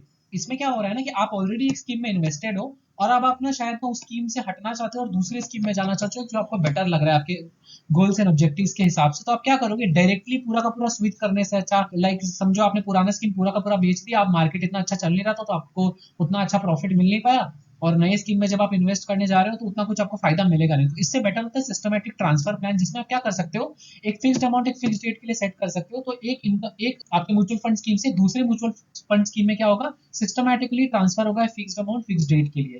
तो इसमें क्या हो रहा है, आप ध्यान से देखोगे तो एक स्कीम से विड्रॉ हो रहा है सिस्टमैटिकली, और एक स्कीम में जाके इन्वेस्ट हो रहा है सिस्टमैटिकली, राइट। तो डोंट यू थिंक ये सिस्टमैटिक ट्रांसफर प्लान जो कि STP है, STP SIP और SWP का कॉम्बिनेशन है। यस गाइज, ये कॉम्बिनेशन है, ये आपके MCQ के फॉर्म में ऐसा पूछा जा सकता है, तो कंफ्यूज मत होना। STP है ना, कॉम्बिनेशन है SIP एंड SWP का, क्योंकि पहले विड्रॉ होता है सिस्टमैटिकली एंड फिर इन्वेस्ट होता है सिस्टमैटिकली, ठीक है। तो कभी भी अगर आपको ऐसा क्वेश्चन आ जाए कि स्विचिंग फ्रॉम एक म्यूचुअल फंड स्कीम में एक अमाउंट है 10 लाख रुपीज का, वो पूरा का पूरा जब दूसरे स्कीम में चला जाएगा तो उसको क्या बोलेंगे, उसको बोलेंगे स्विच। लेकिन अगर 10 लाख रुपए पड़ा है लेकिन उसमें से मैं सिर्फ 20-20 हजार रुपया हर महीने यहाँ से वहां ट्रांसफर करो, तो बनता है STP, सिस्टमैटिक ट्रांसफर प्लान, ठीक है। तो अभी जो मैं एग्जांपल दे रहा था ना स्विच का, वो ये है फोर्थ पॉइंट। स्विच में क्या होता है कि switch is a redemption from one scheme and purchase into another combined into one transaction. एक ही ट्रांजैक्शन होगा, समझो आपकी पुराने स्कीम में ये 10 लाख रुपए है, अब आपको 10 लाख रुपए यहाँ से निकाल के दूसरे में डालना है, तो आप क्या करोगे, स्विच कर लोगे डायरेक्टली। तो एक ही ट्रांजेक्शन में 10 लाख रुपए यहाँ से वहां आ जाएगा, समझ गए। तो स्विच और सिस्टमैटिक ट्रांसफर प्लान में सिर्फ यही फर्क है कि स्विच में वन ट्रांजैक्शन होता है, पूरा कंप्लीट अमाउंट ट्रांसफर होगा, और सिस्टमैटिक ट्रांसफर प्लान में क्या होता है, ब्रांचेस में अमाउंट जाएंगे, 10-10 हजार का, 20-20 हजार का, जो भी आप सेट करोगे अमाउंट और डेट उसके हिसाब से। लास्ट वाला एक्सप्लेन करने से पहले ना मैं आपको एक सिस्टमैटिक इन्वेस्टमेंट प्लान का टॉप अप फैसिलिटी के बारे में बताना चाहता हूँ। तो जैसे मैंने आपको SIP बताया, SIP मैंने आपको क्या बताया कि एक पर्टिकुलर अमाउंट क्या होता है, हर महीने है ना इन्वेस्ट होता रहता है एक पर्टिकुलर म्यूचुअल फंड स्कीम में। वैसे ही ना अगर समझो किसी को अपना SIP का अमाउंट बढ़ाना है एवरी ईयर, तो वो ना SIP टॉप अप फैसिलिटी ले सकता है विथ सिस्टमैटिक इन्वेस्टमेंट प्लान। तो समझो अभी ना फिलहाल आपने डिसाइड किया कि आप 5,000 रुपए एवरी मंथ मतलब इन्वेस्ट करोगे, और 3 साल के लिए आपने ये प्लान ले लिया है कि 3 साल आप इन्वेस्ट करोगे कम से कम, ठीक है। तो ना आप क्या कर सकते हो, उसमें एक टॉप अप फैसिलिटी ऐड कर सकते हो, क्योंकि हमारा देखो मे बी हर साल शायद इंक्रीमेंट हो अपने ऑफिस में, राइट, जॉब्स पे। तो आपने इस महीने ना इस साल का डिसाइड किया कि 5-5 हजार रुपए पर मंथ जाएगा, फिर ना अगले साल आपने क्या कर दिया है, टॉप अप फैसिलिटी में अभी से डाल के रख दिया है कि अगले साल से 6,000 रुपए डिडक्ट होना चाहिए और उसके अगले साल से 7,500। ठीक है, तो फर्स्ट ईयर में आपका एवरी मंथ 5,000 रुपए डिडक्ट होगा। फिर सेकंड ईयर में क्या हो जाएगा, वो इंक्रीज हो जाएगा, टॉप अप हो जाएगा उसके ऊपर। तो अब अगले ईयर से 6,000 रुपए डिडक्ट होगा सेकंड ईयर पूरा। एंड फिर थर्ड ईयर से क्या होगा, 7,500 रुपए डिडक्ट होना शुरू हो जाएगा। इससे क्या होगा, आप ज्यादा भी इन्वेस्ट कर पाओगे, रेगुलर भी रह पाओगे एसआईपी के फॉर्म में। ठीक है, और जैसे जैसे आपकी इनकम बढ़ेगी वैसे वैसे अपना आप इन्वेस्टमेंट भी बढ़ा पाओगे, जिससे आप वेल्थ अच्छा क्रिएट कर सकते हो। तो ये होता है एसआईपी टॉप अप फैसिलिटी, जो मैंने यहाँ लिखा नहीं है, बस मैंने आपको एसआईपी के थ्रू वो समझा दिया। ठीक है, एंड फिर आता है last one, dividend transfer plan. DTP is a facility that allows investors to invest the dividend earned in a mutual fund investment into another scheme of the same mutual fund। ठीक है, तो dividend transfer plan में क्या होता है ना कि समझो एक म्यूचुअल फंड स्कीम है, जैसे एक डेट फंड है, वहां पर ना डिविडेंड रेगुलर बेसिस पे मिल रहा है। ठीक है, अब वो डिविडेंड को लेके क्या कर सकते हैं ना इन्वेस्टर्स, वो एक डिविडेंड ट्रांसफर प्लान लगा सकते हैं कि ना सेम म्यूचुअल फंड में, सेम म्यूचुअल फंड कंपनी में अलग अलग स्कीम हो सकते हैं, राइट, बहुत सारे स्कीम्स होते हैं। तो समझो एक स्कीम में आपने इन्वेस्ट कर रखा है, वहां से आपको डिविडेंड आ रहा है, तो आप क्या कर सकते हो, वहां से जो डिविडेंड मिलता है उसको आप ट्रांसफर कर सकते हो अनदर म्यूचुअल फंड स्कीम में, but same mutual fund company होनी चाहिए, लेकिन अनदर म्यूचुअल स्कीम में क्या कर सकते हो, उसको ट्रांसफर कर सकते हो और वहां इन्वेस्ट होता जाएगा। और वाइसा वर्सा भी आप कर सकते हो, आप डेट टू इक्विटी भी कर सकते हो, इक्विटी टू डेट वाला भी म्यूचुअल फंड स्कीम में आप इन्वेस्ट कर सकते हो। तो इसमें कोई ऐसा नहीं है कि इक्विटी टू इक्विटी ही करना पड़ेगा या डेट टू डेट ही करना पड़ेगा। Debt to equity, equity to debt, आप ऐसे करके अलग अलग स्कीम्स में आप अपना डिविडेंड ट्रांसफर कर सकते हो। तो ये थोड़ा कम यूज होता है, लेकिन सबसे ज्यादा फेमस है SIP, SWP, STP and switching. ठीक है, तो स्विचिंग तो अभी बहुत लोग, अभी भी फिर भी बहुत लोगों को अवेयरनेस नहीं है। एसटीपी के बारे में बहुत लोगों को अवेयरनेस होने लगी है because of financial influencers. And STP and SWP तो काफी फेमस है, समझाने की ज्यादा जरूरत नहीं पड़ती है। केवाईसी डॉक्यूमेंट्स, तो म्यूचुअल फंड स्कीम्स के एप्लीकेशन के टाइम हमने देखा था, राइट, कि केवाईसी बहुत इंपॉर्टेंट चीज है, ये होना कंपलसरी है, राइट। तो अभी क्या क्या होता है उसमें एक एक पॉइंट्स के द्वारा समझते हैं। ठीक है, क्या क्या केवाईसी डॉक्यूमेंट्स में इंपॉर्टेंट। सबसे पहला है all investors both individual and non individual including joint holders, NRIs, POA holders and it's issuers. POA holders का मतलब होता है power of attorney holders. Power of attorney का मतलब क्या होता है, आपने मूवीज वगैरह में देखा होगा कि कोई भी अपने बिजनेस का या प्रॉपर्टी का या किसी भी चीज का ना पावर ऑफ अटॉर्नी बना देता है किसी को, या उसको दे देता है। मतलब मैं ना अपने पापा को ना अपना पावर ऑफ अटॉर्नी दे देता हूँ लिख के या डॉक्यूमेंट साइन करके कि मेरे बिहाफ पे आप इस पे कोई भी एक्शन ले सकते हो, मेरे फाइनेंशियल ट्रांजेक्शंस के ऊपर या कुछ भी आप मेरे बिहाफ पे कर सकते हो। तो ये पावर ऑफ अटॉर्नी की पावर होती है। ठीक है, and guardians in case of minors have to be KYC compliant, मतलब इन सब लोग को, चाहे वो इंडिविजुअल हो, नॉन इंडिविजुअल हो, इंक्लूडिंग जॉइंट अकाउंट होल्डर्स बोल रहा हूँ मैं, एनआरआईज हो, पावर ऑफ अटॉर्नी होल्डर हो या जिन्होंने उनको पावर ऑफ अटॉर्नी दिया है मतलब इशूअर हो, या फिर माइनर्स हो, माइनर्स के गार्जियंस हो, इन सबको भी केवाईसी कंप्लायंट होना पड़ेगा irrespective of the investment value. आप 500 रुपए एक्सपेक्ट कर रहे हो, स्पेंड कर रहे हो या इन्वेस्ट कर रहे हो, या आप करोड़ों रुपए इन्वेस्ट कर रहे हो, कोई फर्क नहीं पड़ता, आपको केवाईसी कंप्लायंट होना है। Second, the KYC process involves establishing the identity and address of the investor. So KYC process में ये जितने भी लोग आपने ऊपर देखा अभी, उन सबको अपना आइडेंटिटी दिखाना है एंड उनको एड्रेस प्रूफ देना है of the investor as required under the anti money laundering laws. तो एंटी एएमएल लॉज है, एंटी मनी लॉन्ड्रिंग लॉज, इसके तहत आपको एक मतलब एक इन्वेस्टर का केवाईसी प्रोसेस करते हैं तो उसका आइडेंटिटी एंड एड्रेस होना जरूरी है। Third is the application for investment must be accompanied by acknowledgement for having completed for the KYC process। ये मैंने आपको पहले भी बताया था कि जब भी एप्लीकेशन प्रोसेस हो रहा है, चाहे वो ऑनलाइन हो रहा है ऑफलाइन हो रहा है, केवाईसी कंपलसरी है, केवाईसी उसके साथ अटैच होकर जाना चाहिए एंड उसका एक्नॉलेजमेंट दिखना चाहिए। ठीक है, fourth, the information is updated in the central system of the KRA. जो ये जितना भी केवाईसी होता है, जो भी इन्फॉर्मेशन ली जाती है केवाईसी में, ये कहाँ अपडेट हो जाता है, ये सेंट्रल सिस्टम में अपडेट हो जाता है ऑफ केआरए। केआरए होता है केवाईसी रजिस्ट्रेशन एजेंसी। इनके पास पूरा रिकॉर्ड्स मेंटेन होता है, हर एक इंडिविजुअल से लेके एंड तक जितने भी इन्वेस्टर्स होते हैं उन सबका पूरा कच्चा चिट्ठा होता है एक तरीके से अगर कहा जाए। एंड केवाईसी डॉक्यूमेंट्स में क्या क्या चाहिए, पैन कार्ड कंपलसरी है, ये बिना इसके आप कोई भी फाइनेंशियल ट्रांजेक्शन कर ही नहीं सकते आजकल। तो पैन कार्ड इज मैंडेटरी।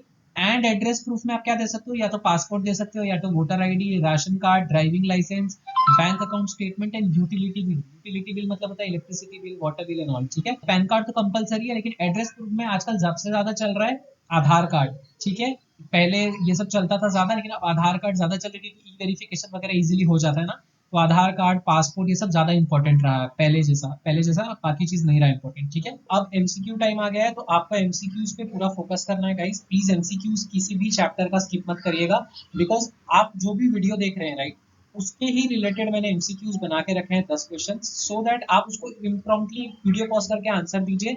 अगर आपका राइट आंसर आ रहा है इसका मतलब आप ऑलरेडी उस टॉपिक को प्रॉपरली समझ चुके हैं। अगर आप सही आंसर नहीं दे पा रहे हैं, राइट, 8 to 9 आंसर सब सही नहीं दे पा रहे हैं, 10 आंसर सही नहीं दे पा रहे हैं, तो एक बार वापस से वीडियो आप देख सकते हैं। और एक वीडियो जो मैं बना रहा हूँ वो अगर आप पूरा देख लेते हैं ना, तो फिर आपको दोबारा से पीडीएफ पढ़ने की बिल्कुल जरूरत नहीं पड़ेगी। आप क्या कर सकते हैं, आफ्टर 12 चैप्टर्स जो हम एक 100 एमसीक्यूज वाला एक वीडियो बनाएंगे उसको भी अटेंड कर देंगे और फिर एग्जाम में चले जाएंगे, आप इजीली पास हो जाएंगे।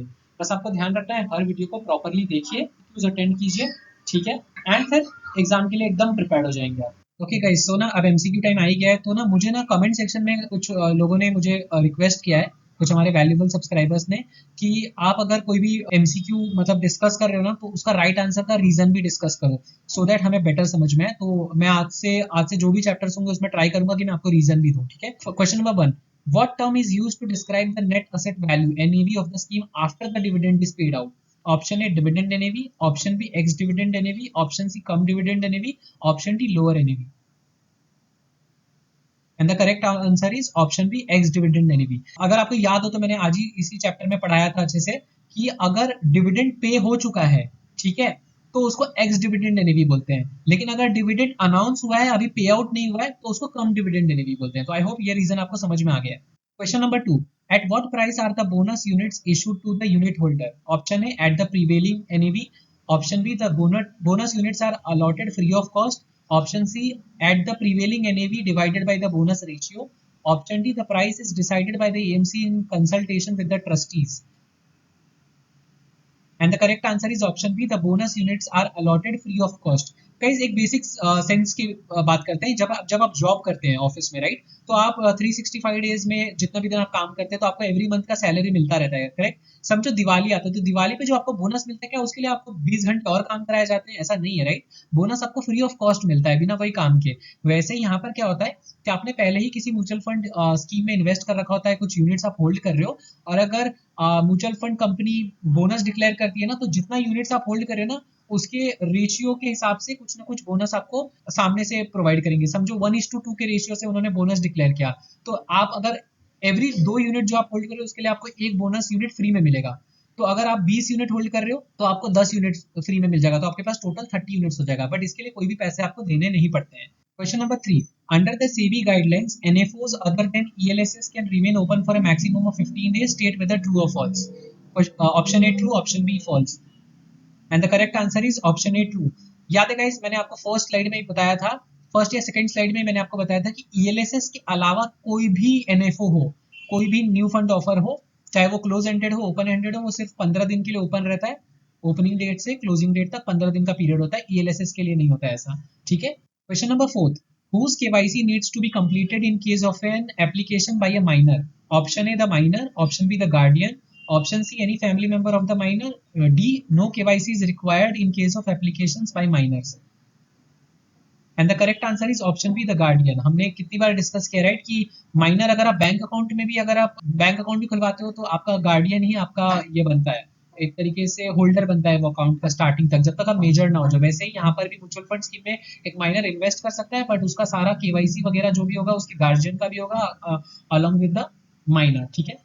How many maximum bank accounts can a resident individual register with a mutual fund folio? Option A 3, option B 5, option C 2, option D 1. And the correct answer is option B 5. So ये bank accounts की बात हो रही है guys, nominee की बात नहीं हो रही है। नॉमिनी कितने रजिस्टर कर सकते हैं? मैक्सिमम 3। म्यूचुअल फंड स्कीम में होल्डर्स कितने हो सकते हैं? 3। लेकिन मैक्सिमम कितने बैंक अकाउंट्स रजिस्टर कर सकते हैं एक म्यूचुअल फंड फोलियो में रेसिडेंट इंडिविजुअल? 5, ठीक है, तो कंफ्यूज मत होना। Investments in mutual funds can be made using dash. Option A, application supported by blocked amount, which is also called as ASPA. Option B, cash. Option C, remittance. Option D, all of the above. So guys, इसमें से कौन सा चीज use होता है मतलब mutual fund के investments के लिए, कौन सा mode of payment? And the correct answer is all of the above. Cash ले सकते हैं, रेमिटेंस ले सकते हैं, एसबा ले सकते हैं, यूपीआई ले सकते हैं, दुनिया भर का बहुत सारा इन्वेस्टमेंट मोड है, तो सबको यूज कर सकते हो। कैश मैंने आपको बताया नहीं था, बट कैश एक कॉमन सेंस की यूज होता ही होगा, राइट। एंड है ना, कैश ना बड़े इन्वेस्टर्स के लिए फैसिलिटी नहीं है, सिर्फ है ना विलेज मेंबर्स के लिए है। जो विलेज में जो फार्मर्स वगैरह होते हैं ना, वो गरीब होते हैं, राइट, तो उनको अप टू 50,000 रुपीज इन्वेस्ट करने का मौका मिलता है through cash and all, okay. हम जैसे इन्वेस्टर्स जो फार्मर्स वगैरह नहीं है, गरीब नहीं है, उनको कैश का कोई फैसिलिटी नहीं होता है, उनको होता है सिर्फ। तो मैं इसका रीजन भी आपको दे देता हूँ। Question number 7, Systematic transfer plan STP is the combination of SWP and SIP. State whether true or false. Option A true, option B false. And the correct answer is option A true. मैंने आपको कहा भी था कि systematic withdrawal plan में क्या होता है, सिस्टमैटिकली कुछ अमाउंट विड्रॉ होता है, एंड एसआईपी में क्या होता है, कुछ अमाउंट एवरी मंथ इन्वेस्ट होता है। तो सिस्टमैटिक ट्रांसफर प्लान में क्या होता है, सबसे पहले वो एक स्कीम से छोटा छोटा अमाउंट विड्रॉ होता है एवरी डेट पे, एंड एसआईपी के जैसे दूसरी स्कीम में कुछ amount automatically every month invest होता जाता है। तो एक स्कीम से दूसरी स्कीम में स्विच भी हो गया और सिस्टमैटिकली ट्रांसफर भी हो गया, राइट। तो ये इसका रीजन है। Question number 8. What is the fastest way of remitting funds on real-time basis? Option A, National Electronic Fund Transfer (NEFT). Option B, demand draft. Option C, real-time gross settlement (RTGS). Option D, check. So इसका question का मतलब है कि funds को अगर आपको fast भेजना है किसी को भी, तो सबसे फास्टेस्ट वे इसमें से क्या है? तो मैंने चारों ऑप्शंस दे दिए, करेक्ट आंसर बताइए। And the correct answer is option C, real time gross settlement (RTGS). RTGS में क्या होता है ना गाइस, ऑन द स्पॉट पैसा चला जाता है, और एनईएफटी में क्या होता है, 1 घंटा लग सकता है, क्योंकि ना बैंक का 1-1 घंटे का ना साइकिल होता है, किसी किसी बैंक का उससे ज्यादा का साइकिल होता है, उसमें ही वो पैसा भेजते हैं। डिमांड ड्राफ्ट में तो आपको पता ही है, वो आप बैंक में सबमिट करोगे, फिर बैंक उसको 1 दिन लगा सकता है उसको पैसे में कन्वर्ट करने में, और चेक का भी तो जो डेट लिखा है तो विद इन 1 बिजनेस डे तो लग ही जाता है उसको क्लियर होने में, 1 और 2 बिजनेस डेज। तो सबसे फास्टेस्ट वे रहेगा आरटीजीएस। अगर यहाँ पर आरटीजीएस की जगह यूपीआई होता तो आप यूपीआई बोलते, क्योंकि ऑन द स्पॉट यूपीआई में पैसा। Question number 9. Mr. Mohan gives an application for investment in an equity fund at 3:29 p.m. on Friday at the AMC's office. Which will be the applicable NAV? So question क्या है guys, ध्यान से देखिएगा। Equity fund में investment कर रहे हैं Mohan ji, application डाल रहे हैं 3:29 PM को on Friday at the AMC's office. मतलब एक तो इक्विटी फंड है, इसका मतलब कट ऑफ टाइम 3 PM होता है, करेक्ट। एंड उन्होंने 3:29 PM को डाला, वो भी फ्राइडे को डाला है। तो which will be the applicable NAV, कौन से दिन का एनएवी लगने वाला है? Friday's NAV option A, option B Saturday's NAV, option C Monday's NAV, option D highest NAV of the above three. And the correct answer is option C, Monday's NAV. Obviously guys 3 बजे के बाद investment हुआ है, तो automatically Friday का NAV तो हो नहीं सकता, ठीक है। अब अगले दिन का एनएवी अगर लगना भी होगा तो सैटरडे एनएवी होगा नहीं, क्योंकि सैटरडे मार्केट बंद होती है, संडे मार्केट बंद होती है, नॉन बिजनेस डे होता है, तो सीधा मंडे मार्केट खुलेगा, तो मंडे का जो एनएवी होगा वो लगेगा, ठीक है। Question number 10. If a client is investing rupees 1 crore at 2:30 p.m. through check in gilt fund, then which pays net asset value will he get? अब यहाँ पर ध्यान दीजिएगा, गिल्ट फंड हो गया एक तरीके से लिक्विड फंड, ठीक है। अब यहाँ पर 1 करोड़ इन्वेस्ट किया जा रहा है 2:30 PM को, कट ऑफ टाइम के ऊपर है, ध्यान दीजिएगा 1:30 होता है ना लिक्विड फंड का कट ऑफ टाइम, और इन्वेस्ट हो रहा है मतलब परचेज हो रहा है, और चेक के थ्रू किया जा रहा है, तो चेक तो 1-2 दिन लग ही जाता है उसको क्लियर होने में, correct. So let's see, option A same day's closing NAV, option B previous day NAV, option C NAV of the day when funds are realised, option D next day NAV. And the correct answer is same day's closing NAV. जो closing NAV होगा ना उस दिन का, उसके basis पे NAV मिलेगा, ठीक है। Thank you so much for watching guys. I hope आप लोग ने एमसीक्यूज में 10 आउट ऑफ 10 स्कोर किया होगा, और अगर आपको वीडियो अच्छा लगा है तो प्लीज लाइक बटन दबाना, और हमारे चैनल को सब्सक्राइब करना ना भूलें, और इस प्लेलिस्ट को ट्रैक करते रहिएगा, क्योंकि मैं इसमें और भी इसके रिलेटेड वीडियोस अपलोड करूंगा। टोटल 12 चैप्टर हैं, तो 12 वीडियोस आएंगी विद एमसीक्यूज। आप वीडियोस देख सकते हैं, और मैं आपको पूरा विश्वास दिलाता हूं कि आप एग्जाम्स को इजीली पास कर जाएंगे। मैंने जो कुछ भी कवर किया है वो लगभग पूरा सिलेबस है, ठीक है। एंड प्लीज अपने फ्रेंड्स जो भी आपके NISM mutual fund distributor exam के लिए अप्लाई कर रहे हैं या करने वाले हैं, उनको भी ये वीडियो शेयर कीजिएगा, उनको बहुत हेल्पफुल होगा, क्योंकि इतना बड़ा PDF पढ़ने से अच्छा है कि वो हमारे वीडियोस देख लें, प्रैक्टिकल एक्सपीरियंस ज़्यादा उनको दिमाग में अच्छे से इमेजिनरी बन जाएगा, ताकि वो MCQs इजीली कर पाएं। Thank you so much guys, जय हिंद।